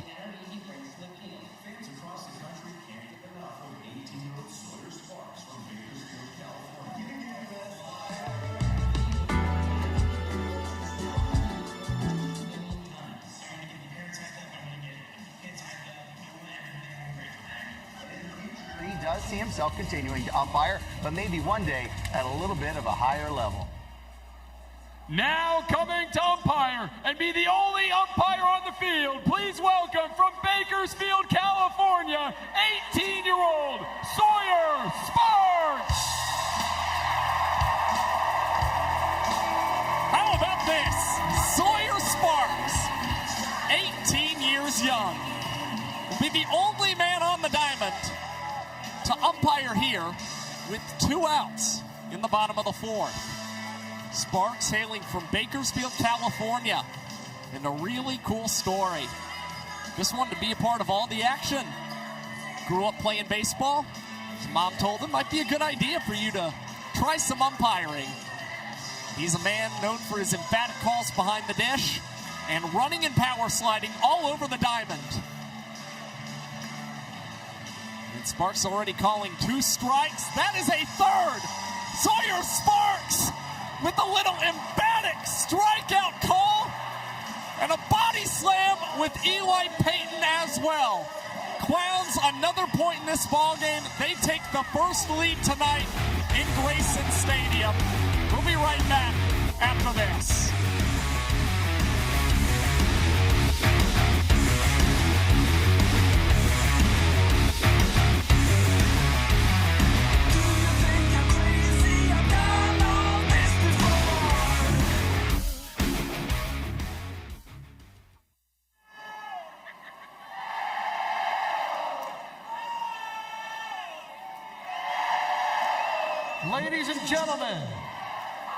Ladies and gentlemen, your attention, please. We've asked 2 different times for the owner of a white Yukon with Georgia tag GPC 481 to move your car. Unfortunately, your car is now being towed.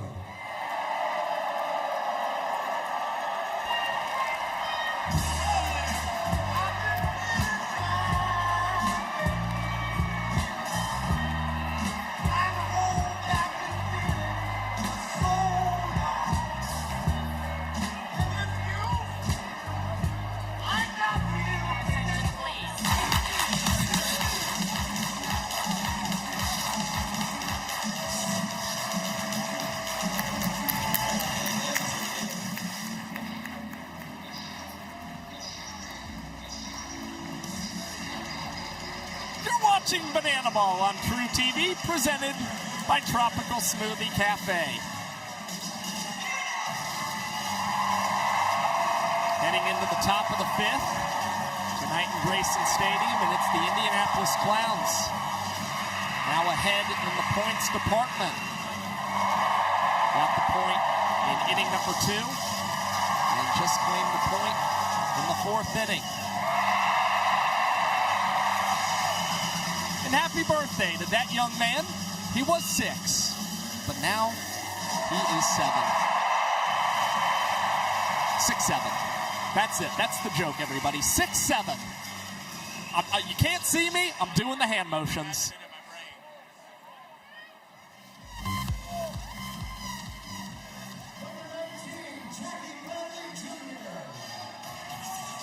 So now the hand motions have concluded for yours truly. And it's Jackie Bradley Jr. leading off the 5th. 0 for 2. Struck out his last at-bat against Noah Nisnik. JBJ just putting on a phenomenal rookie campaign. You just see the major league talent oozing out of him, worthy of being that first overall pick in the Banana Ball player draft. And wanted to go around on Nisnik's 1-2 offering. Instead, Hector Gonzalez is going to call that one strike 3 on the outer half. Bill Leroy nailing the frame. And Niz now in rare company. How many guys with 2 strikeouts against Jackie Bradley Jr. this season? Bobby Leday, that is a laser beam. 1 hop on the turf. It goes over the left field wall. And the 3rd ground rule double that we have seen in tonight's ball game. This one comes courtesy of Leday. And now he improves to 2 for 3 on the night. And putting things in the hands of Joe Lytle. First pitch swinging. This one out to deep center field. Meadows looking up, and that one is over his head. But Day had to wait to see whether Meadows was going to haul that one in. Now gets the wave around from Coach Fox. And he's got the speed and acceleration to get in and score once again for Indianapolis. Joe Lytle, 4 for 4 last night with 2 runs batted in. Now has RBI number 3 in the series. And the Clowns have tallied runs in back-to-back innings against Nisnik.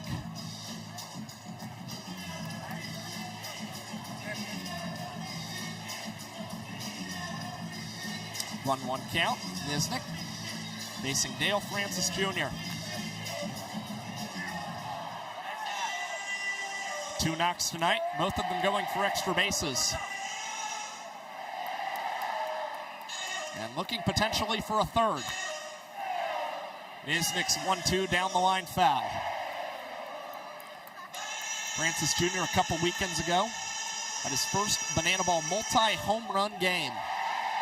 And not all that surprising considering he had 7 throughout his collegiate career. Francis took a mighty cut there, but came up empty against Nisnik. Good spot low in the zone. And it appears Noah Nisnik's evening will come to an end. There are no mound visits here in Banana Ball. So Derek Klena runs from the Bananas dugout right out to take Niz's spot on the mound here in the 5th. Klena 1 win this season, no losses. Pitching for the 11th time for the Nanners. Supremely talented performer and pitcher. Pitched collegiately at UCLA. But of course, a guy who has spent so much time on Broadway and was a 2020 Tony nominee for his role in Jagged Little Pill. Boy, he's got a tall task right in front of him. 6 feet 5 inches in the right-handed batter's box. Correll Prime is another man with 2 extra base hits tonight for the Clowns. And the advantage right now goes to prime time. A 3-0 count. Klenna comes set and pulls the string a little bit on prime time. Out in front of that offering, getting the green light. And now the banana ball skied out to right field. Alexiadis backpedaling on the warning track. Makes the catch, crashes up against the wall for fun. And it's the Savannah Bananas with another run surrender to the Clowns here in the 5th. A big opportunity for them to see if they can earn point number 3 when we return.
And we are back here on TruTV. Indianapolis Clowns currently with a 2-1 lead and looking to stretch that a little larger as they earned, or got a point, or run, I should say, in the top of this 5th inning.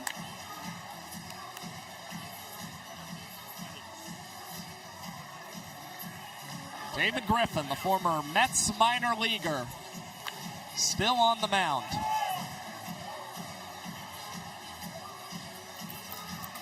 Was in the Mets system from 2021 to 2024.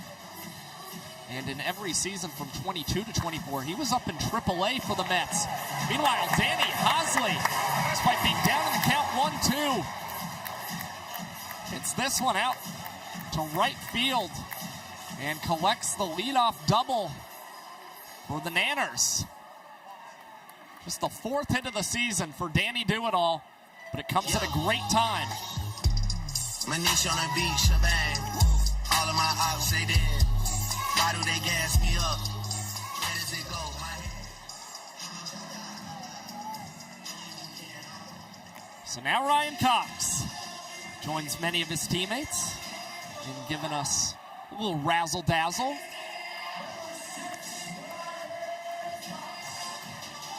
And that's going to be a strike called there on Coxie. So quickly 0-2 from Griffin. And it is the 2nd time tonight that Ryan Cox has gone down looking against David Griffin. And Coxie clearly not a fan of the strike zone. A lot of frustration there in the body language from the Banana shortstop. And David Griffin, 3 pitches. That is all he needs to send Ryan Cox back into the dugout.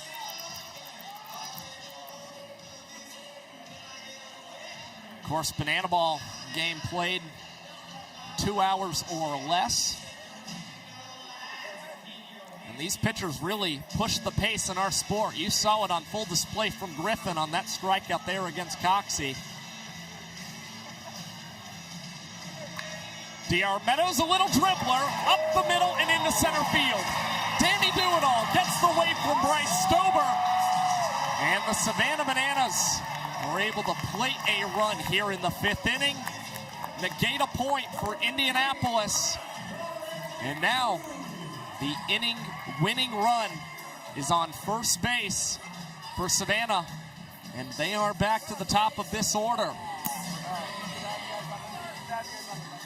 Meadows, no hits last night. did not have any a weekend to go against the Indianapolis Clowns. That gets the monkey off the back a little bit. Robert Anthony Cruz swings at the first pitch from Griffin. That one rolls into right field, and Meadows was off and running on the pitch. And now it is guys on first and third for Savannah with only one out. So this is what the Bananas have been sorely lacking. The ability to string consistent hits together. And trying to see if they can get one more from Dan Oberst, who takes the first pitch inside. Oberst 20 runs batted in this season. And historically, since joining Banana Ball on the 2022 World Tour, has been unbelievable hitting here in Grayson Stadium. 4 home runs in this ballpark a season ago. And just looking to put this one in play and have it fall fair to even up this contest. Griffin falling behind. 3-1 the count. Oberst not a man who walks or draws ball force, sprints I should say, very often in this sport. Actually the lowest ball force sprint rate in the Banana Ball Championship League. And lines this one right back to Griffin.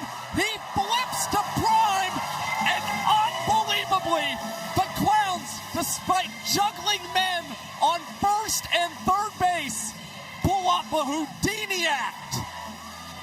A miraculous double play for Griffin and the Indianapolis Clowns. An out of ball that nestles right there in Griffin's mitt, and had the time to get that ball over to prime at first base to keep the Bananas at bay. Still 2-1 Clowns as we are about to go down to the field. We're going to catch back up with our main man, Michael Schwartz. Hey guys, we got some amazing new merch just in time for summer, and we're going to strut the runway. We got Jacob Azalea and Kelsey Whitmore showing the ladies' collection. What do we got on?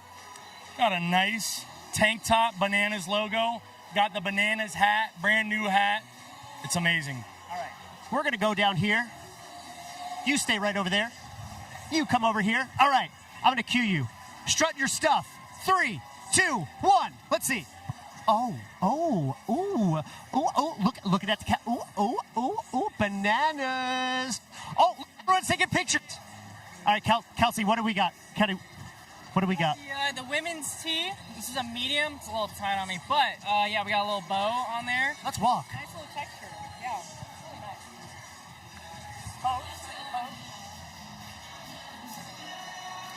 You can pick it up at the banana store. Josh, how do we look? Michael, you guys look fantastic, my friend. A special thanks to Kelsey Whitmore and Jacob Azalea, strutting their stuff down there on the field. And now, we get a look at another man in that Bananas bullpen. Not Bazela or Whitmore, but Alan Sathoff, the righty and former Seattle Mariners minor leaguer, pitching for the first time since May 16th, when he faced off against the Loco Beach Coconuts here in historic Grayson Stadium. Sathoff out of Ridgely, Maryland.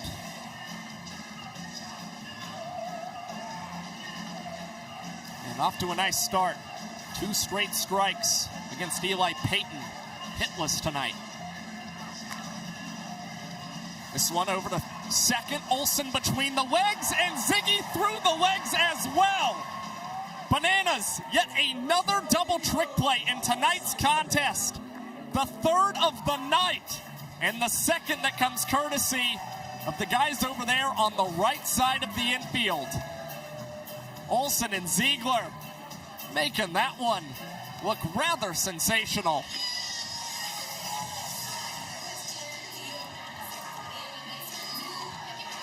So now the Bananas, 9 trick plays. Clowns only with 2 tonight. Trying to hunt down that equalizer point. Right now the Clowns worried about getting some more offense. Nico Holsizer High chopper. Ryan Cox trying to play this properly off the turf. And Holzheiser not running out of the batter's box.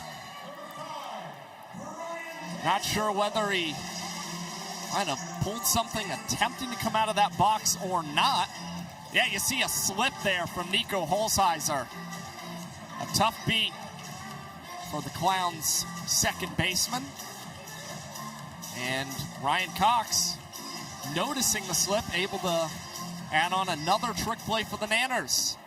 So now 10-2 is our trick play score, as Dancero skies this one high in the air. Jackson Olsen calls off his teammates, initiates the tip, and Alex Ziegler tries to dive and haul in that banana ball. Instead, that one trickles out of the glove and to the turf. So that's going to go down as an E3, actually, on Alex Ziegler. No trickery whatsoever from the Bananas designated fielder. And the Clowns still have life here in the top of the sixth. And the guy who the Bananas might not try any tricky things against is this man, Kirkland Banks, who reached on a trick play, missed. In the fourth inning, Danny Hosley trying to go between the legs, and KB just with outstanding hustle.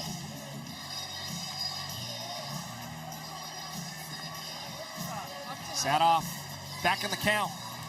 KB fouling off the 2-0 pitch.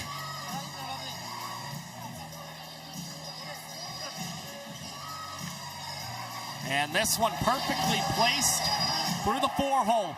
Getting the wave around is Brian Dancero. Alexiadis comes up throwing. And that one not in time and up the line as well. The Clowns benefit from the misplay from Alex Ziegler. And Kirkland Banks, just with a professional piece of hitting, a bat flip as well. In Indianapolis, has now scored in 4 of 6 innings offensively tonight.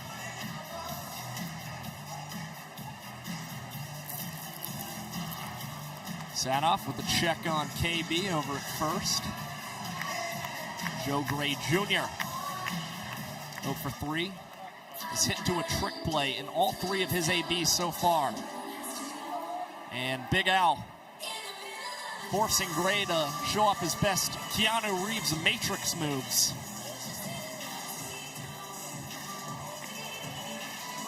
Sword from Alan Sadoff. Slight smirk from Joe Gray Jr. And another check from Big Al.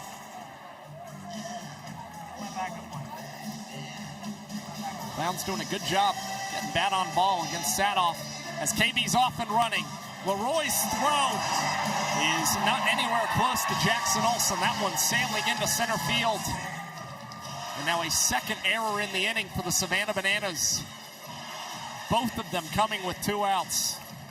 Not what you want to see if you're a fan of the guys in yellow. But Sadoff has a 2-2 count, is a strike away from ending this frame and limiting the damage. His pitch spoiled.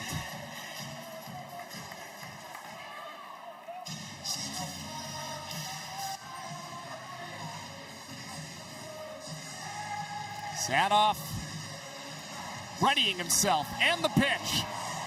Hit deep, out to center field. Meadows looking up, and that one over the historic Grayson Stadium sign. Cowboy Joe Gray, he's going yickety tonight here in Savannah.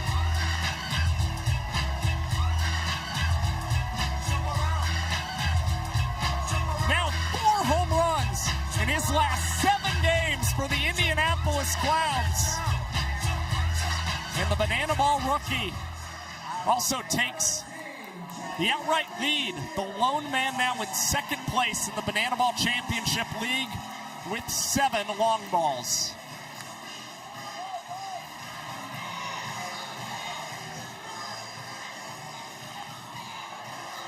High pop off the bat of Jackie Bradley Jr. Leroy and Hosley both giving chase.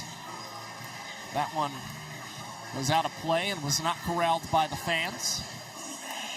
So on the bright side, for Alan Sadoff, all of these runs that the Clowns have scored unearned on his ledger.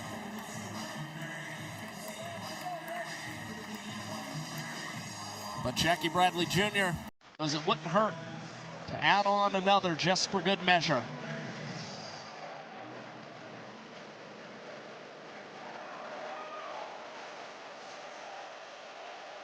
Big swing and a miss. Sadoff continuing to go to his heater against JBJ. And that one back to the screen. Bradley Jr., a .391 batting average, 4th in Banana Ball right now. And trying to get a knock. Out to center field, DR Meadows. Finds this one, catches it the old-fashioned way.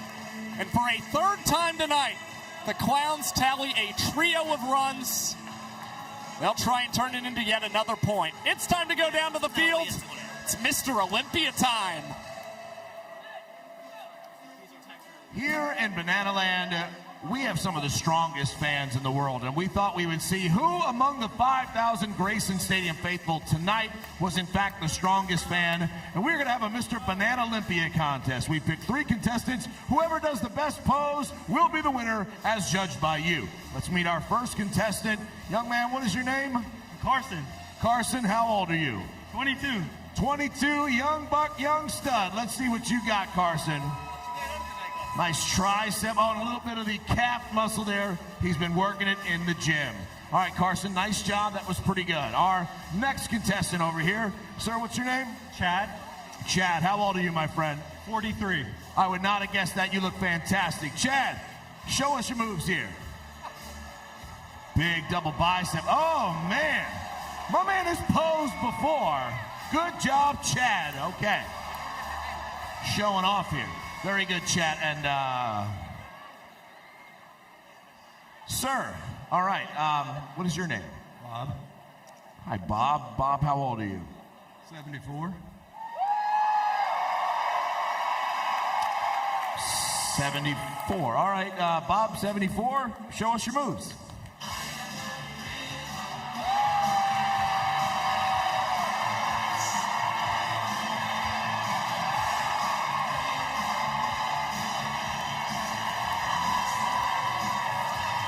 Wow! All right, we have to vote, Savannah. Was it Carson as our winner? Was it Chad as the winner? Or was it 74-year-old Bob? Our new Mr. Banana Olympia!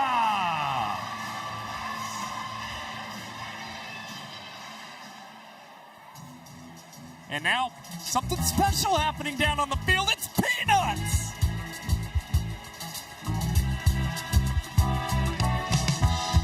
When I wake up in the morning, love, and the sunlight hurts my eyes, and something without warning, love, bears heavy on my mind. Then I look at you, and the world's alright with me. Just one look at you, and I know it's gonna be a lovely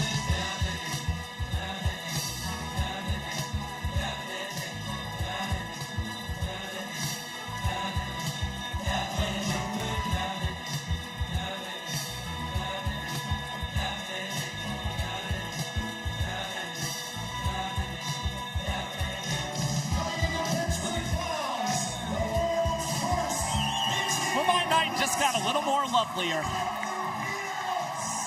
Because the world's only mascot that also pitches, Peanuts the elephant, is taking the mound for the Clowns. Now, hold up. Tyler Gillum's got a microphone down on the first base side. Looks like we may have something else in store. Now coming to hit the world's tallest hitter.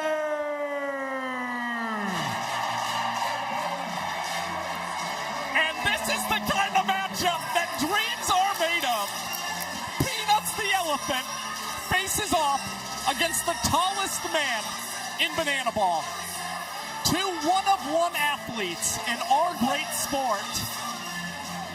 And I can't think of a better time to bring in Correll Prime at first base for the Indianapolis Clowns. Prime, how do you describe something I got like the whole this? right side of the infield. Actually, while you're coming, oh, never mind. Hey, we got a second baseman. Hey, I don't know what the heck is going on, but I'm enjoying it. This is great. Prime, I mean, even in a dream, did you ever think you'd see something like this? More than a dream. More than a dream. It's gonna take more than a dream for you to think about this. Hey, Big Tev, man, I know you're doing your thing in the booth. Shout out to you, solo dolo tonight, and I know you're crushing it. I appreciate that, Brian. Stilts chops this one over to Lede. He goes between the legs. Attaboy, baby! And in the battle between Peanuts and Stilts, man, I always wonder. It's the elephant who emerges victorious. Hilarious. I always wonder if Peanuts can see me. Like Prime, to drill him in his head. Riddle me this, man. What is it like to share a locker room with Peanuts? Peanuts is the man. He doesn't talk much. We got a few of the sign language signals down, so I'm getting better at that. I'm learning a little more sign language as we go. So he's helping me just grow, man, as a human, actually. So I love Peanuts. And you just kind of mentioned growth. Yeah.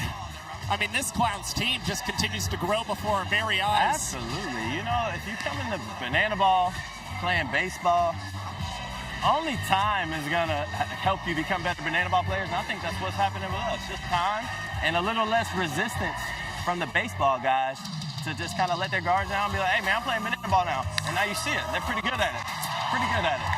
Hey, Wolfie. Hot shot off the bat of K-Jack and right into the mid of designated fielder Matt Wolf. Attaboy. Peanuts. Knuckleball. 2 quick outs. Man, Wolfie said that was a knuckleball over there. Prime, the Clowns led banana ball in May in home runs. We saw you launch the first one out of the park here tonight. Yes, do you expect this lineup to be the highest scoring offense here entering play tonight? Sure, but there's no expectation.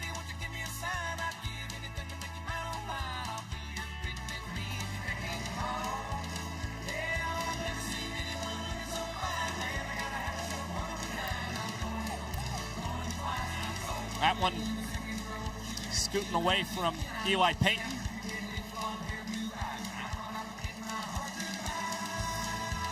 Two and one the count. Lexiatis trying to check his swing. Peanuts getting the strike.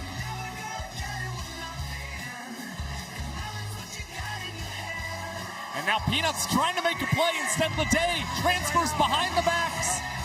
And for the first time in his banana ball career, Peanuts the elephant winds up pitching a full inning for the Indianapolis Clowns. Corell Prime, thank you so much, my friend, for joining us on the show tonight. Best of luck the rest of the way. Clowns earning another point here tonight. And now, for more on the man who is on the mound for the Bananas, Alan Sadhoff, let's check out this piece.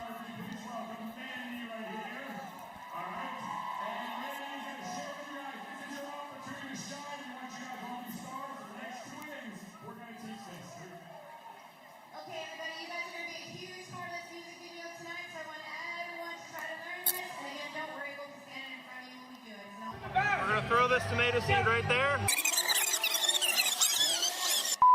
Farming is huge here in this part of the country. One guy who knows a lot about farming and about banana ball. That's creativity on full display from Alan Sadhoff. Alan, what is it like being in this part of the country? It's awesome. It's an honor to be here. I grew up on the eastern shore of Maryland, which is, farming isn't like too big there, but it was huge for us, especially on the eastern shore. It's all about patience. You know, you plant the seed, you water it, and you got to trust the process, and you can apply that to life. You can apply that to baseball and banana ball. One part about farming, you got to know your land. So Yeah. I have this crazy idea. Okay. What if we were to plant tomato seeds behind the mound? I mean, you can, but I mean, it might not grow very good. We'll see what happens. We like doing the impossible here. So sometime during the game, Alan and I are going to rush on here and plant seeds at the pitcher's mound.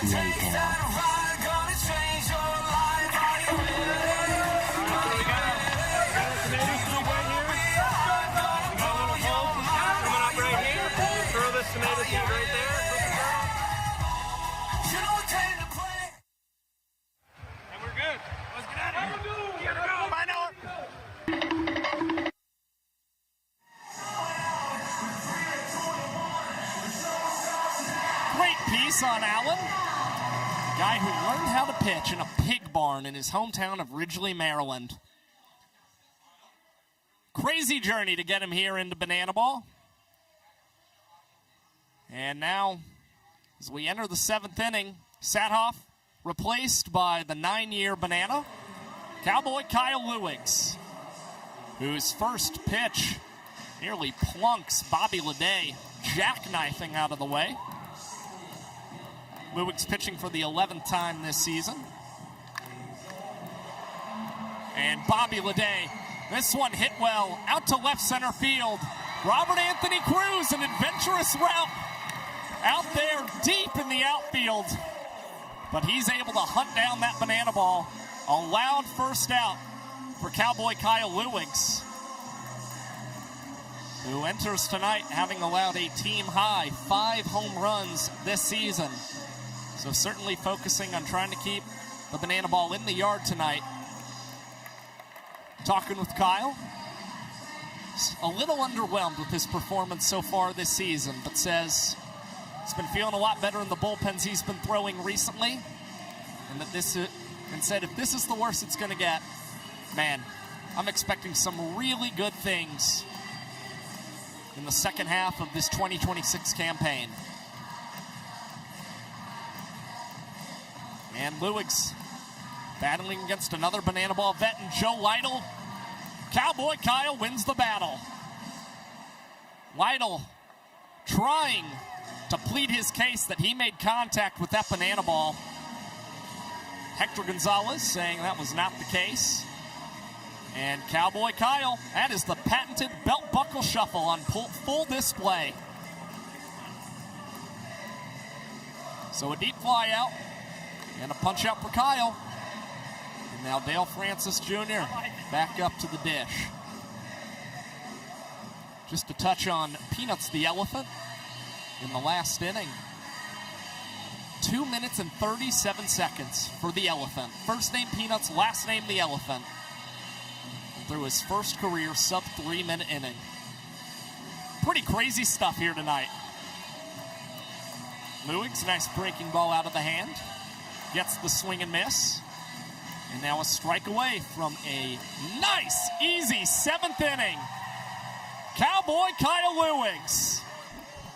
Another punch out, and in 2 minutes and 15 seconds for the right-hander. All smiles coming off the mound. We'll see if the Nanners can get a point when we come back.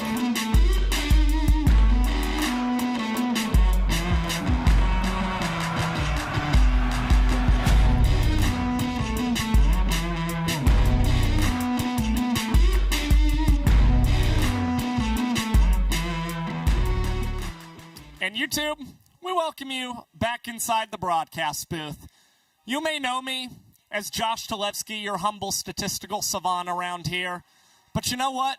It's been a long game so far. I mean, I'm having the time of my life, but I think it's time to cut loose a little bit more. It's time for me to really evolve into my true personality, you know? I like to think of myself as a J-Dog. So, bear with me here, folks. I'm going to get into full mode here.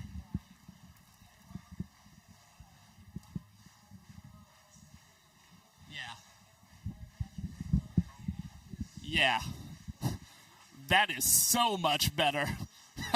That's the ticket. Nothing like cutting loose, but I'm still feeling a little depleted, honestly. My gosh, I think I kind of need a snack of some sort. You know, fortunately, got this blender here, and I think it's time we get ourselves a little snack. So, you know what? J-Dog's special treat is a protein shake, but around here, we call them Pro shakes. Now, the ingredients call for 1 scoop, but to be honest, folks, it's kind of a 2-scoop kind of day. There we go. And you know, it's not out of my character to say 2 scoops of protein powder. Yeah, that's how we do things around here. You know what? We got a little milk.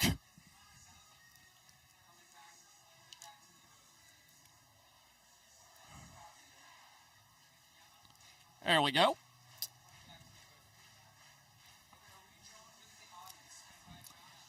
And let's throw in this burger for good measure.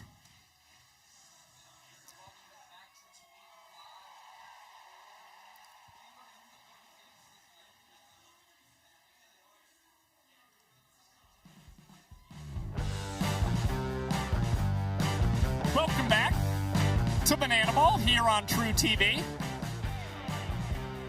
Crazy stuff going on here in Grayson Stadium. Maybe we'll get more of that. Who's to say?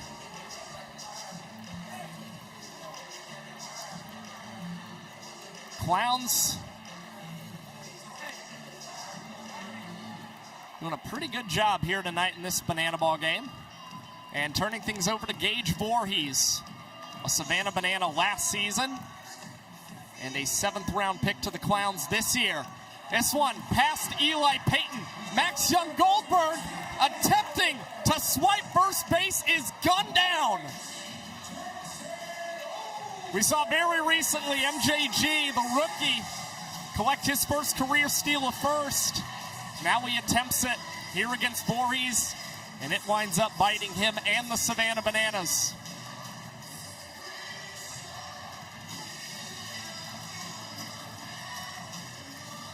It's great work by Eli Payton, scrambling to get to that banana ball.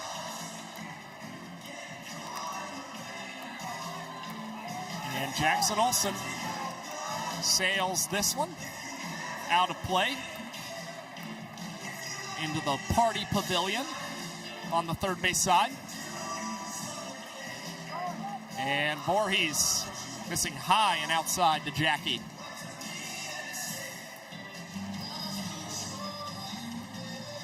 That one just missing. And now the count full to Olsen. And he's going to stay alive. Jackie does his best work as the season progresses. A .324 career average in the month of June. And my goodness, just continues to get some nickage on these banana balls out of the hand of Voorhees. 6 doubles, a triple, a home run, 15 career runs batted in here in June. And Olsen will earn the ball 4 sprint. He takes a wide turn around first, but he's going to opt to remain at 1B. JT Sokolov running again for the Savannah Bananas. And Danny Hasley gets his third at-bat of the evening. Grounded out to second his first time. And then doubled to right in the 5th inning of play.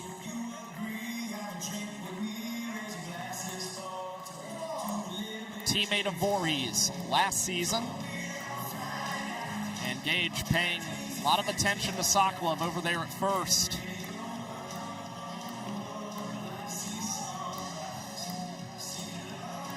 Now 2-1 the count. Hector Gonzalez, I say that one just missed. 3-1 now on Hasley.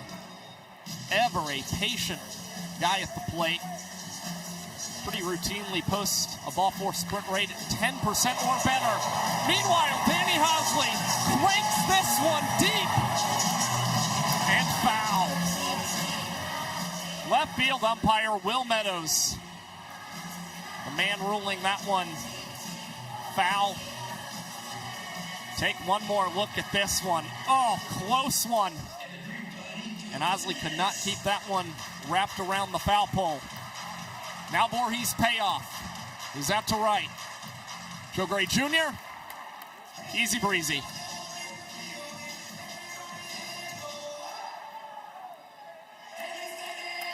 So Young Goldberg caught stealing first.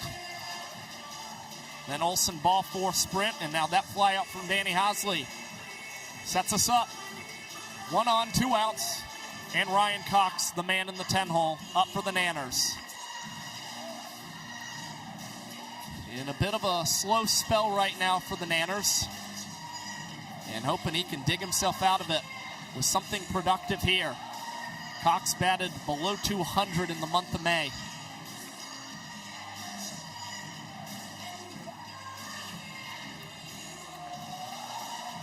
Deep breath from Coxie. Deuce is wild. Voorhees out of the stretch. And that one, a hair outside.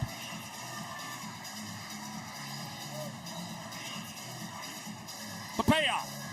This one will miss high. Sokolov was off and running. He's got incredible wheels. Will Stober give him the wave around? No. A stop sign from third base coach Bryce Stober. Sokolov certainly wanted to try and score on that ball four sprint. But instead, it's men on the corners. And D.R. Meadows already with an RBI single tonight that came in the fifth inning. Looking for one more.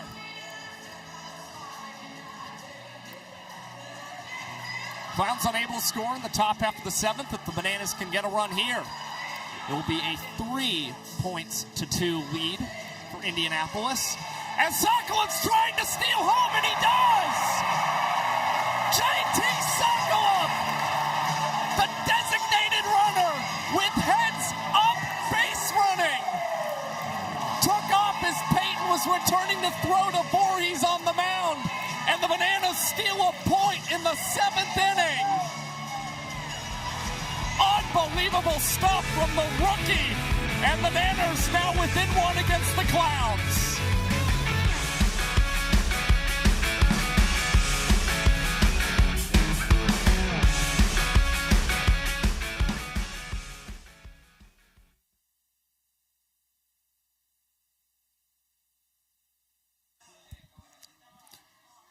YouTube, it's J-Dog here. This is the moment we were all waiting for, friends. It's time to get a little protein shake in today. A little pro, as I like to call it. Here we go. Grind setting on the smoothie. We activate it. Boy, that is appetizing. It is going to take a little while to churn up that burger. I think I can still see the burger. Jose Cheito Benitez can see the burger as well. What are you doing? All right. It's now or never, folks.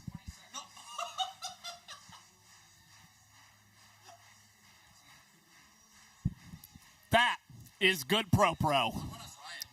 Amazing.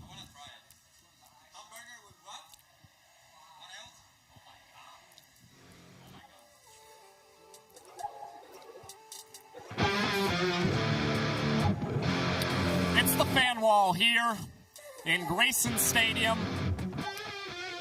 We are back here on TruTV. Bananas earned a point in the seventh, and you get a look at our teams and how they have fared in the last 3 innings of play this season. Crunch time in Banana Ball. Loco Beach pacing the pack. 8 points better than the Firefighters and Clowns, tied in second place. Meanwhile, the Savannah Bananas, 5th out of 6 teams, 33 points in the final 3 innings this season. And now we got a little bit of a closer look at the standings here in the Banana Ball Championship League. Texas Tailgaters, as you can see, a win tonight over the Firefighters. So the Bananas need a win. They want to stay better than Texas here in the Banana Ball Championship League. And in a 1-point deficit at the moment. So great work by Texas yet again. They have had a lot of success against the Firefighters. And again, let's not forget about the Indianapolis Clowns really coming into their own over the last couple of weeks. And after this 3-game set here in Savannah, each of the next 7 games for the Indianapolis Clowns will see them playing as the home team.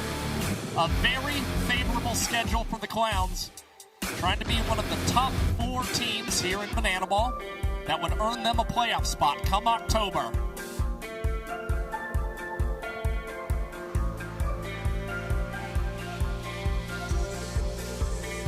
So we move into the top of the 8th inning.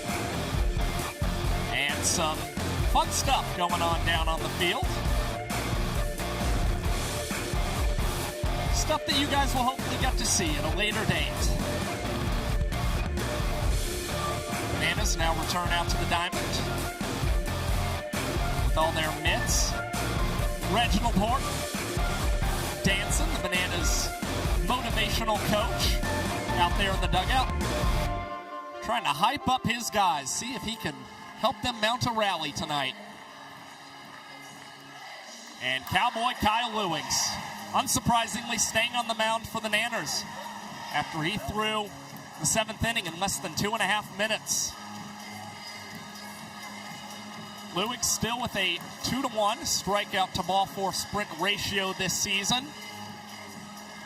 Always the kind of mark that pitchers are looking for in this sport. And we saw Kyle tack on 2 more strikeouts in the 7th against the Indianapolis Clowns. Both Lytle and Francis waving through his stuff.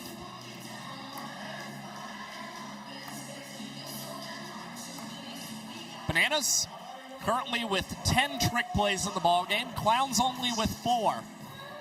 So it's going to take a lot of work for Indianapolis to try and earn the equalizer point here tonight. If the Bananas can get just 1 more, they should find themselves in a rather comfortable position here against the Clowns.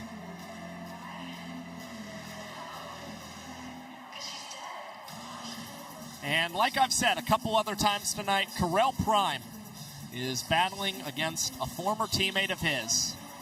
Prime, a Banana in 24 and 25, and Cowboy Kyle Lewis in his 9th year as a Banana.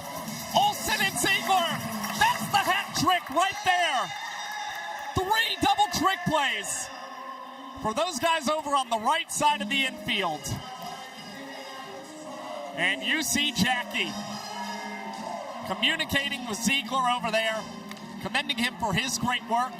And Fisher Polydorov enters the game pinch hitting in place of Eli Payton.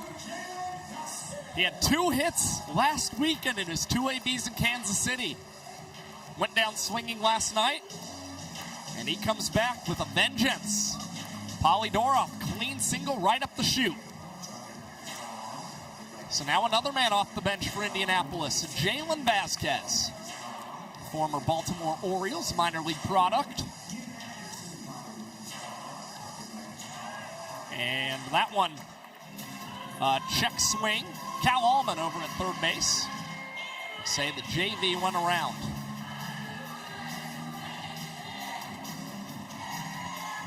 Vasquez with a pair of clutch home runs this season for the Indianapolis Clowns. Trying to see if he can add another here against Lewis. And the first home run in Clowns Banana Ball history in Tallahassee on opening night. As good stop from Bill Leroy. And then against the Firefighters, JV, go-ahead shot against Ben Dunn III, last year's Banana Ball Pitcher of the Year. And the other thing that JV has done so well is work great at-bats. Now a full count pitch from Kyle Lewis. And Seth Markham, we mentioned it earlier, using that little training glove. Shows off his athletic abilities. Great play from Markham. Another one spoiled. JV staying alive. And Bill Leroy sticking out that glove to Cowboy Kyle Lewis. Just saying, keep it coming, buddy. That one missing outside. The ball 4 sprint earned by Vasquez. Bananas in sprint defense will try and see if they can gun down JV at second. They do! Robert Anthony Cruz, the man applying the tag on Vasquez, was asking Coach Fox and the Clowns coaching staff for a challenge. They are opting not to use it. Tremendous sprint defense from the Savannah Bananas. And a big second out for Cowboy Kyle Lewis and company.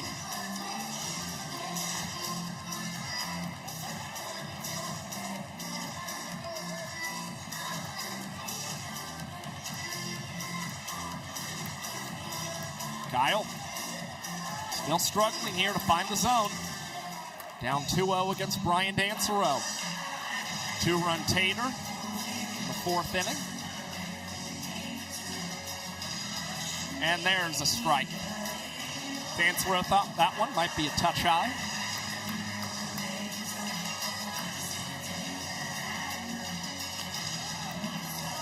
And that one has Dansereau out in front. Lewig's working from the windup with a man on third base. Now his 2-2, squipped foul.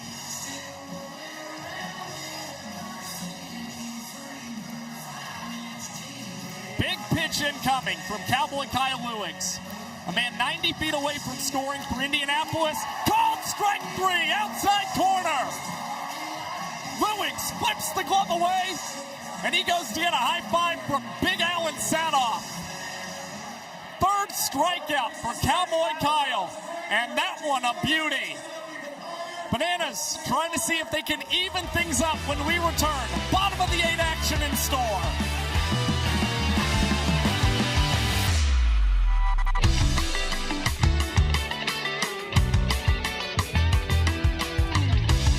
All right, YouTube. You guys have been asking. I've seen you guys in the chat, actually. Dumpster 44, I saw your comment. Josh, when are you going to try and break your Bop It record of 13? Well, I'm going to try it right now, folks. This is Josh Talevsky live on air trying to beat his Bop It record. My friends in the control room, can we get a counter, please? All right, things are all set. Here we go. Solo game. And we await. Twisting it. Pulling it. Twisting it. Twisting it. Dang it! Dang it, I lost it. Son of a gun.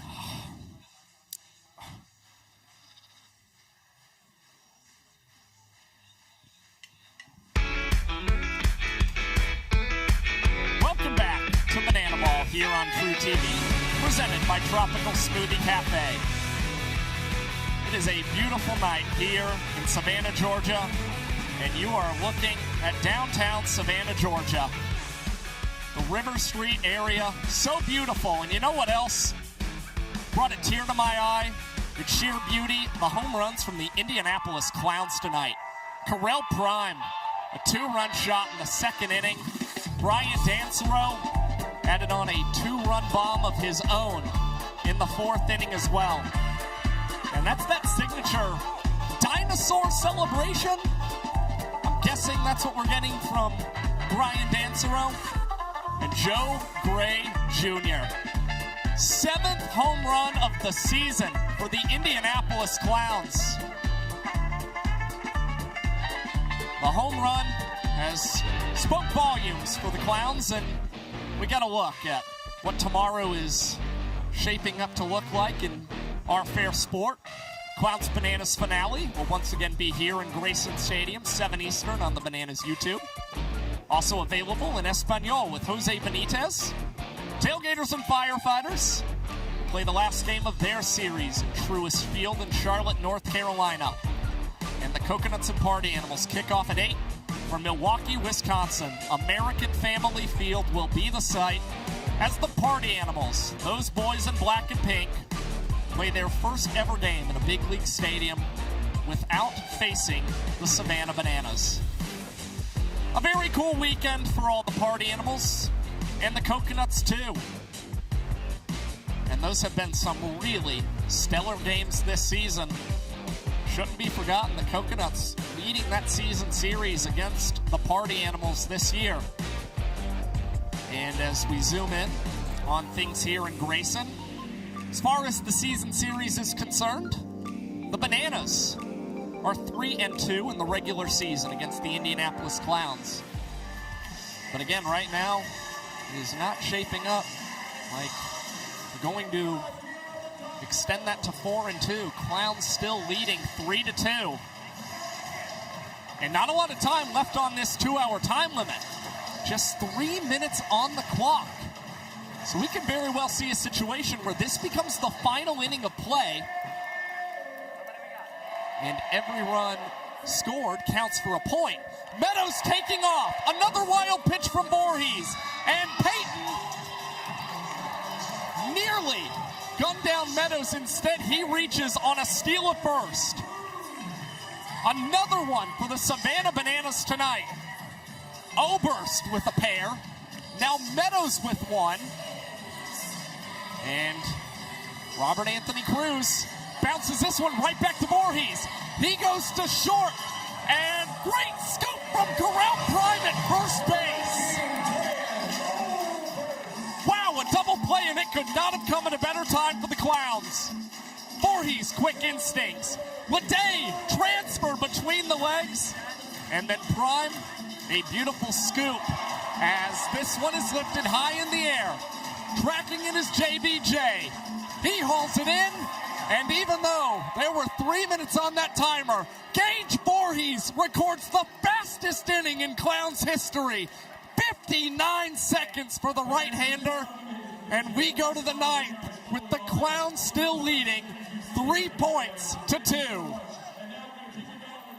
Now it's time to go down to the field. The man in the yellow tux, Jesse Cole, is going to lead us in a little yellow. Left field, all the way around. Turn on those flashlights. We're going to light up the sky here. And let's keep the energy going. Let's sing as loud as we can. A little yellow. Here we go. You see the lights flashing here. And Grayson, we'll be right back after this. The ninth inning going to be spectacular, folks.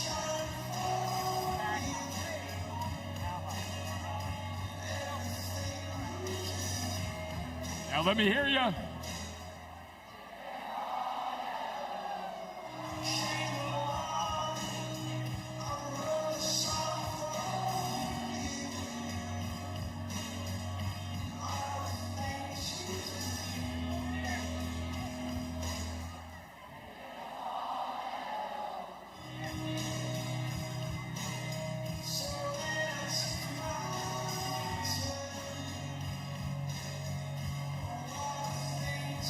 One more time.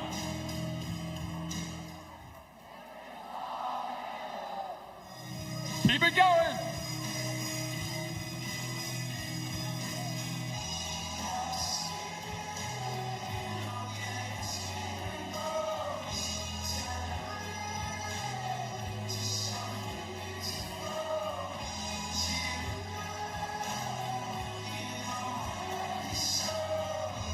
We love you so much, Banana Nation.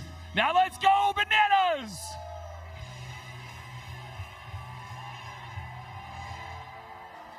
And the sound of the bells means it's time to cast our gaze upon the scoreboard. Welcome back to Heading Banana into the Ball top of the here ninth inning to score on TruTV. This one, a nail biter. 3-2, the Clowns narrowly leading this one. And you got to look at the final inning rules here in Banana Ball. Every run in the final frame counts as a point. Of course, if the game is tied after the conclusion of the 9 innings or whatever is the final inning, the result determined by showdown tiebreakers. And of course, this is typically the inning where you're also likely to see the golden batter appear. Once every time, or once a game, team can send any batter, regardless of their spot in the lineup, to bat. And it looks like we've got something special here down on the field as we enter the ninth.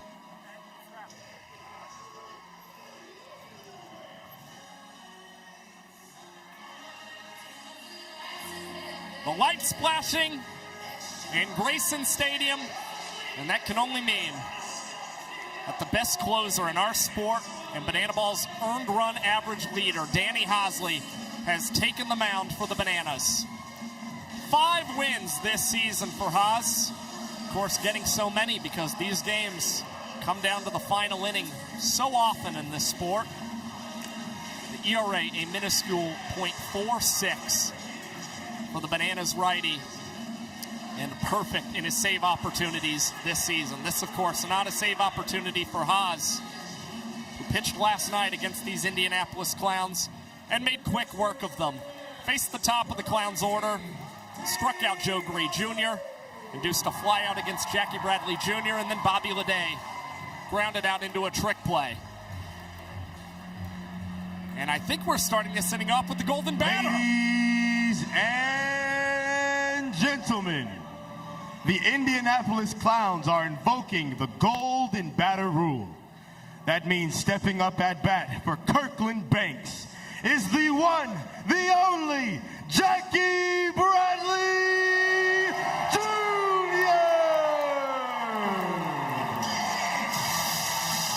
It just makes sense. Who else could it possibly be? Jackie Bradley Jr. appearing as the Golden Batter for the 8th time this season. Has a couple knocks for the Clowns in this spot, including a home run that came against the Texas Tailgaters in early May, and trying to see if he can add on some insurance. Osley missing with each of his first 2 pitches. And that's a called strike. Of course, JBJ flew out against Haas last night, but had 2 knocks against him in Kansas City a weekend ago. Now whiffs through the Vulcan change. The most prolific pitch in our sport. Haas rocks back and goes inside against JBJ. Danny Do-It-All. A strikeout against the Clowns Golden Batter tonight. And a former World Series champion, too.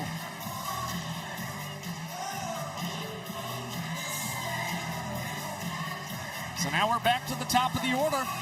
Joe Gray Jr. on deck. After he just faced off against Hosley is Jackie Bradley Jr.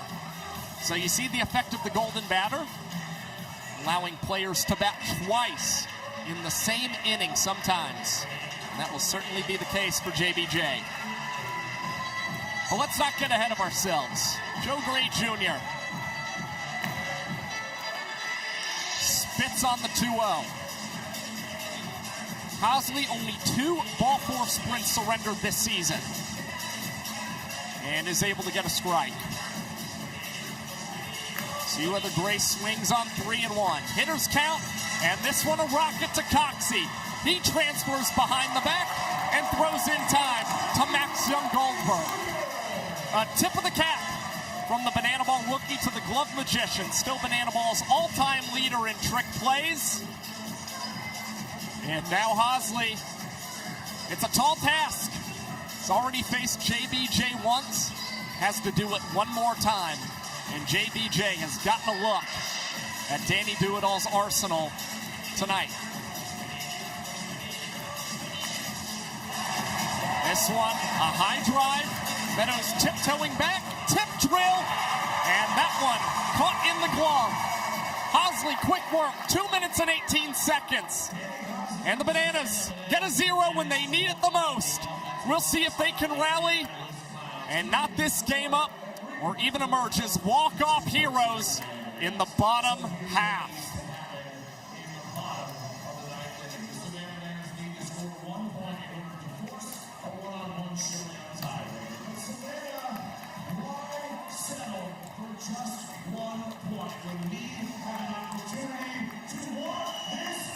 So now you got to look at beautiful Savannah, Georgia. One more look at the rules here in the final inning. A reminder for those just now joining us, every run scored in the final inning counts as a point.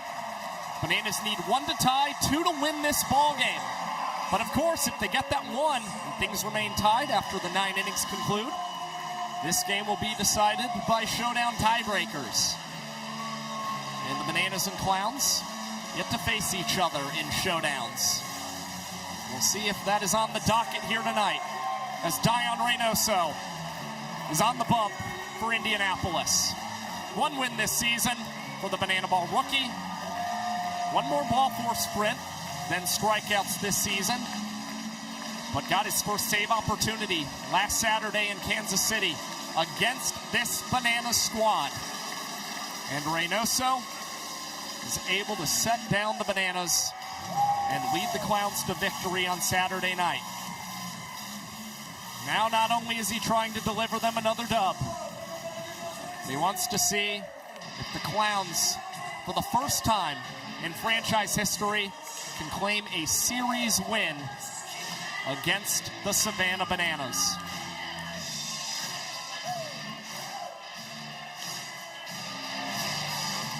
Bill Leroy, the Bananas captain, leads us off here in the bottom of the ninth, doing his patented Billy Squire stroke celebration as he walks up to the dish.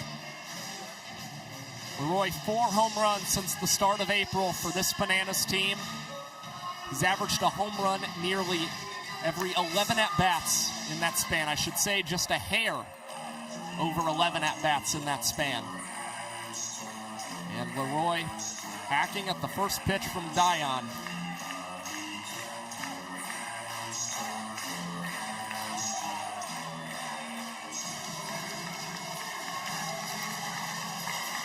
Count even, a ball and a strike.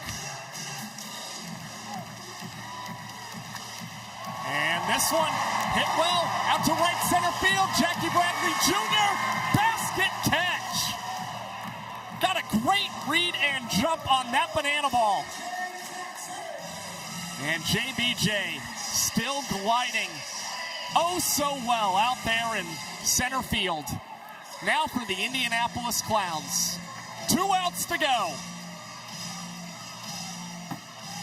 Kyle Jackson is a called first strike. Reynoso, a former Angels farmhand. 34 strikeouts and 32 1/3 innings pitched in the Angels system. And trying to see if he can maybe get a couple more here tonight. KJ twisting his way, trying to avoid that banana ball. And Reynoso can't get the call. Peyton trying to frame it back in the zone. But our count now with 3-1. There's the strike. Jackson 0 for 6, batting in the final inning this season, or the 9th inning for the Bananas. And this one hit over to Correll Prime. He calls off Reynoso and takes it to the bag himself. And the Clowns an out away from their first series win against the Savannah Bananas. Professional play there by Primetime. And it's Reese Alexiadis up at the dish. 3 home runs this season for the Nanners.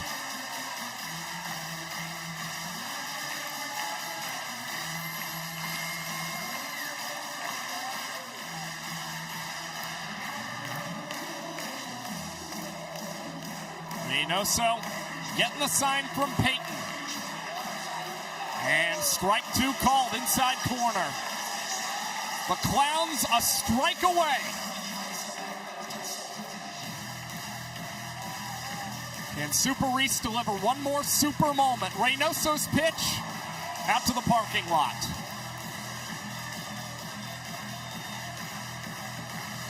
Alexiadis had a walk-off home run for the Nanners last year in Charlotte. Trying to get a game-tying blast. This one to Lede at short. Behind the back transition. Prime with the stretch. And Markham with the out call at first base. For the first time in franchise history, it is the Indianapolis Clowns with a series win against the Savannah Bananas. Their first ever regular season series here in Grayson Stadium. And the Clowns have taken each of the first 2 games tonight. Now improving to 12-16 in 2026. And the Bananas fall out of first place in the Banana Ball Championship League standings. Now the team to beat, the Texas Tailgaters. Bobby Lede, the trick play at short to cap off this victory. And the Clowns getting to do their celebratory dance. That flag is waving. The Clowns fans fired up. And a much-needed series win for Indianapolis. Now with an opportunity to see if they can claim a sweep tomorrow night.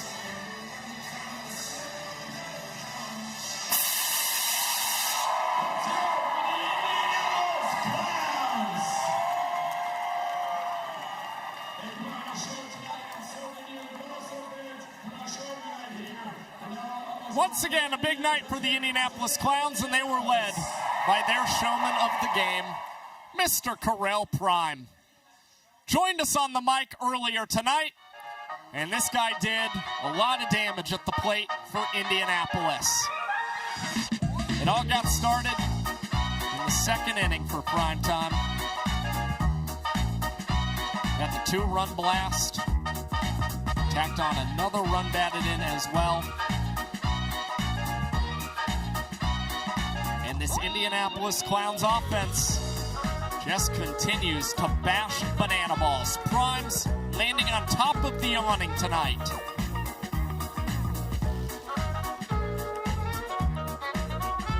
And you saw him put another great swing on a banana ball out to right center field here tonight. Prime Time, just magnificent and worthy of being a first overall pick in the banana ball player draft in November. Clowns all taking a picture down on the field, celebrating the series dub. And now Michael Schwartz, our guy down on the field. In a brief second, I should say, we'll be able to catch up with our showman of the game. Jesse Cole wanting to get himself some action, fired up about that Clowns win. Even giving Peanut some celebratory high fives and handshakes. Here's Michael with Prime. Hey, Josh, I want to tell you something. You're the showman of the night. Hey, love that. Hey, the kids are here. Where are the kids? Yeah, the kids right there, man. They're having a good time. They're having the streamers. Hey, let me tell you, you hit a home run against your former team, and now the first series win. Hey, Joe Gray, you got to stay here for a minute. Your first series win against the Bananas. You caught the final out. I mean, just how you worked it up, right? I mean, it's a great time. That's right. We have a good time. We put on the show. Shout out to the Bananas, man. A lot of workload on their plate this week. Still put on a hell of a show, and we had a great time out here playing against the boys. Look at this right here, man. Everybody's dapping each other up. We know the bigger picture here, and it's all about the fans. It's all about us putting on a good show and having a great time out here. So I'm just glad to be a part of it. Joe Gray Jr. said it to me yesterday. He said, we just need at least 2 wins. Well, hey, you got tomorrow. What's your message as the 6th place Clowns coming into the series for the rest of this competitive Banana Ball League? They're getting sick of me in the clubhouse because I'm very repetitive about how we win every night here. The more the guys buy into Banana Ball, the more their true natural skills will show, on the field. And with the draft this year, getting all of this talent in here, it can't help but show. Once we really get adjusted to the rules and playing the game for what it is. So we're having a good time. We won yesterday. We won today. We already won tomorrow. I already say it's already written. I'm having a great time out here, and I can't wait to see what's in store for tomorrow. Prime, on to tomorrow. The kids, the Peanuts are here. Josh is also here. Hey. Thank you so much, Michael. Fantastic game we had here tonight. The Clowns able to best the Bananas by a 3-2 score. 10 runs, 11 hits for Indianapolis. You got to hear from Correll Prime, the former Savannah Banana, doing some damage against his former squad as we now come back into the broadcast booth. I am Josh Talevsky, honored to have been on this journey with you guys tonight. The Clowns came into tonight already boasting the best offense in Banana Ball. They're leading the pack in runs scored. They tacked on 10 more tonight and were able to take this series against the Savannah Bananas. So now they will hunt a sweep here tomorrow night in Savannah. We can't wait to bring it to you on the Bananas YouTube page. For all of us here at BTV, our talented folks in the control room, led by our director, Alex Gross, Chadwick Folkstead, our producer, our executive producer, Josh Richardson, my fallen soldier of sorts, Pico Scala, who could not be with us tonight. I am Josh Talevsky, saying thank you so much for joining us for this presentation of Banana Ball. Hopefully we'll see you guys tomorrow, and until then, we will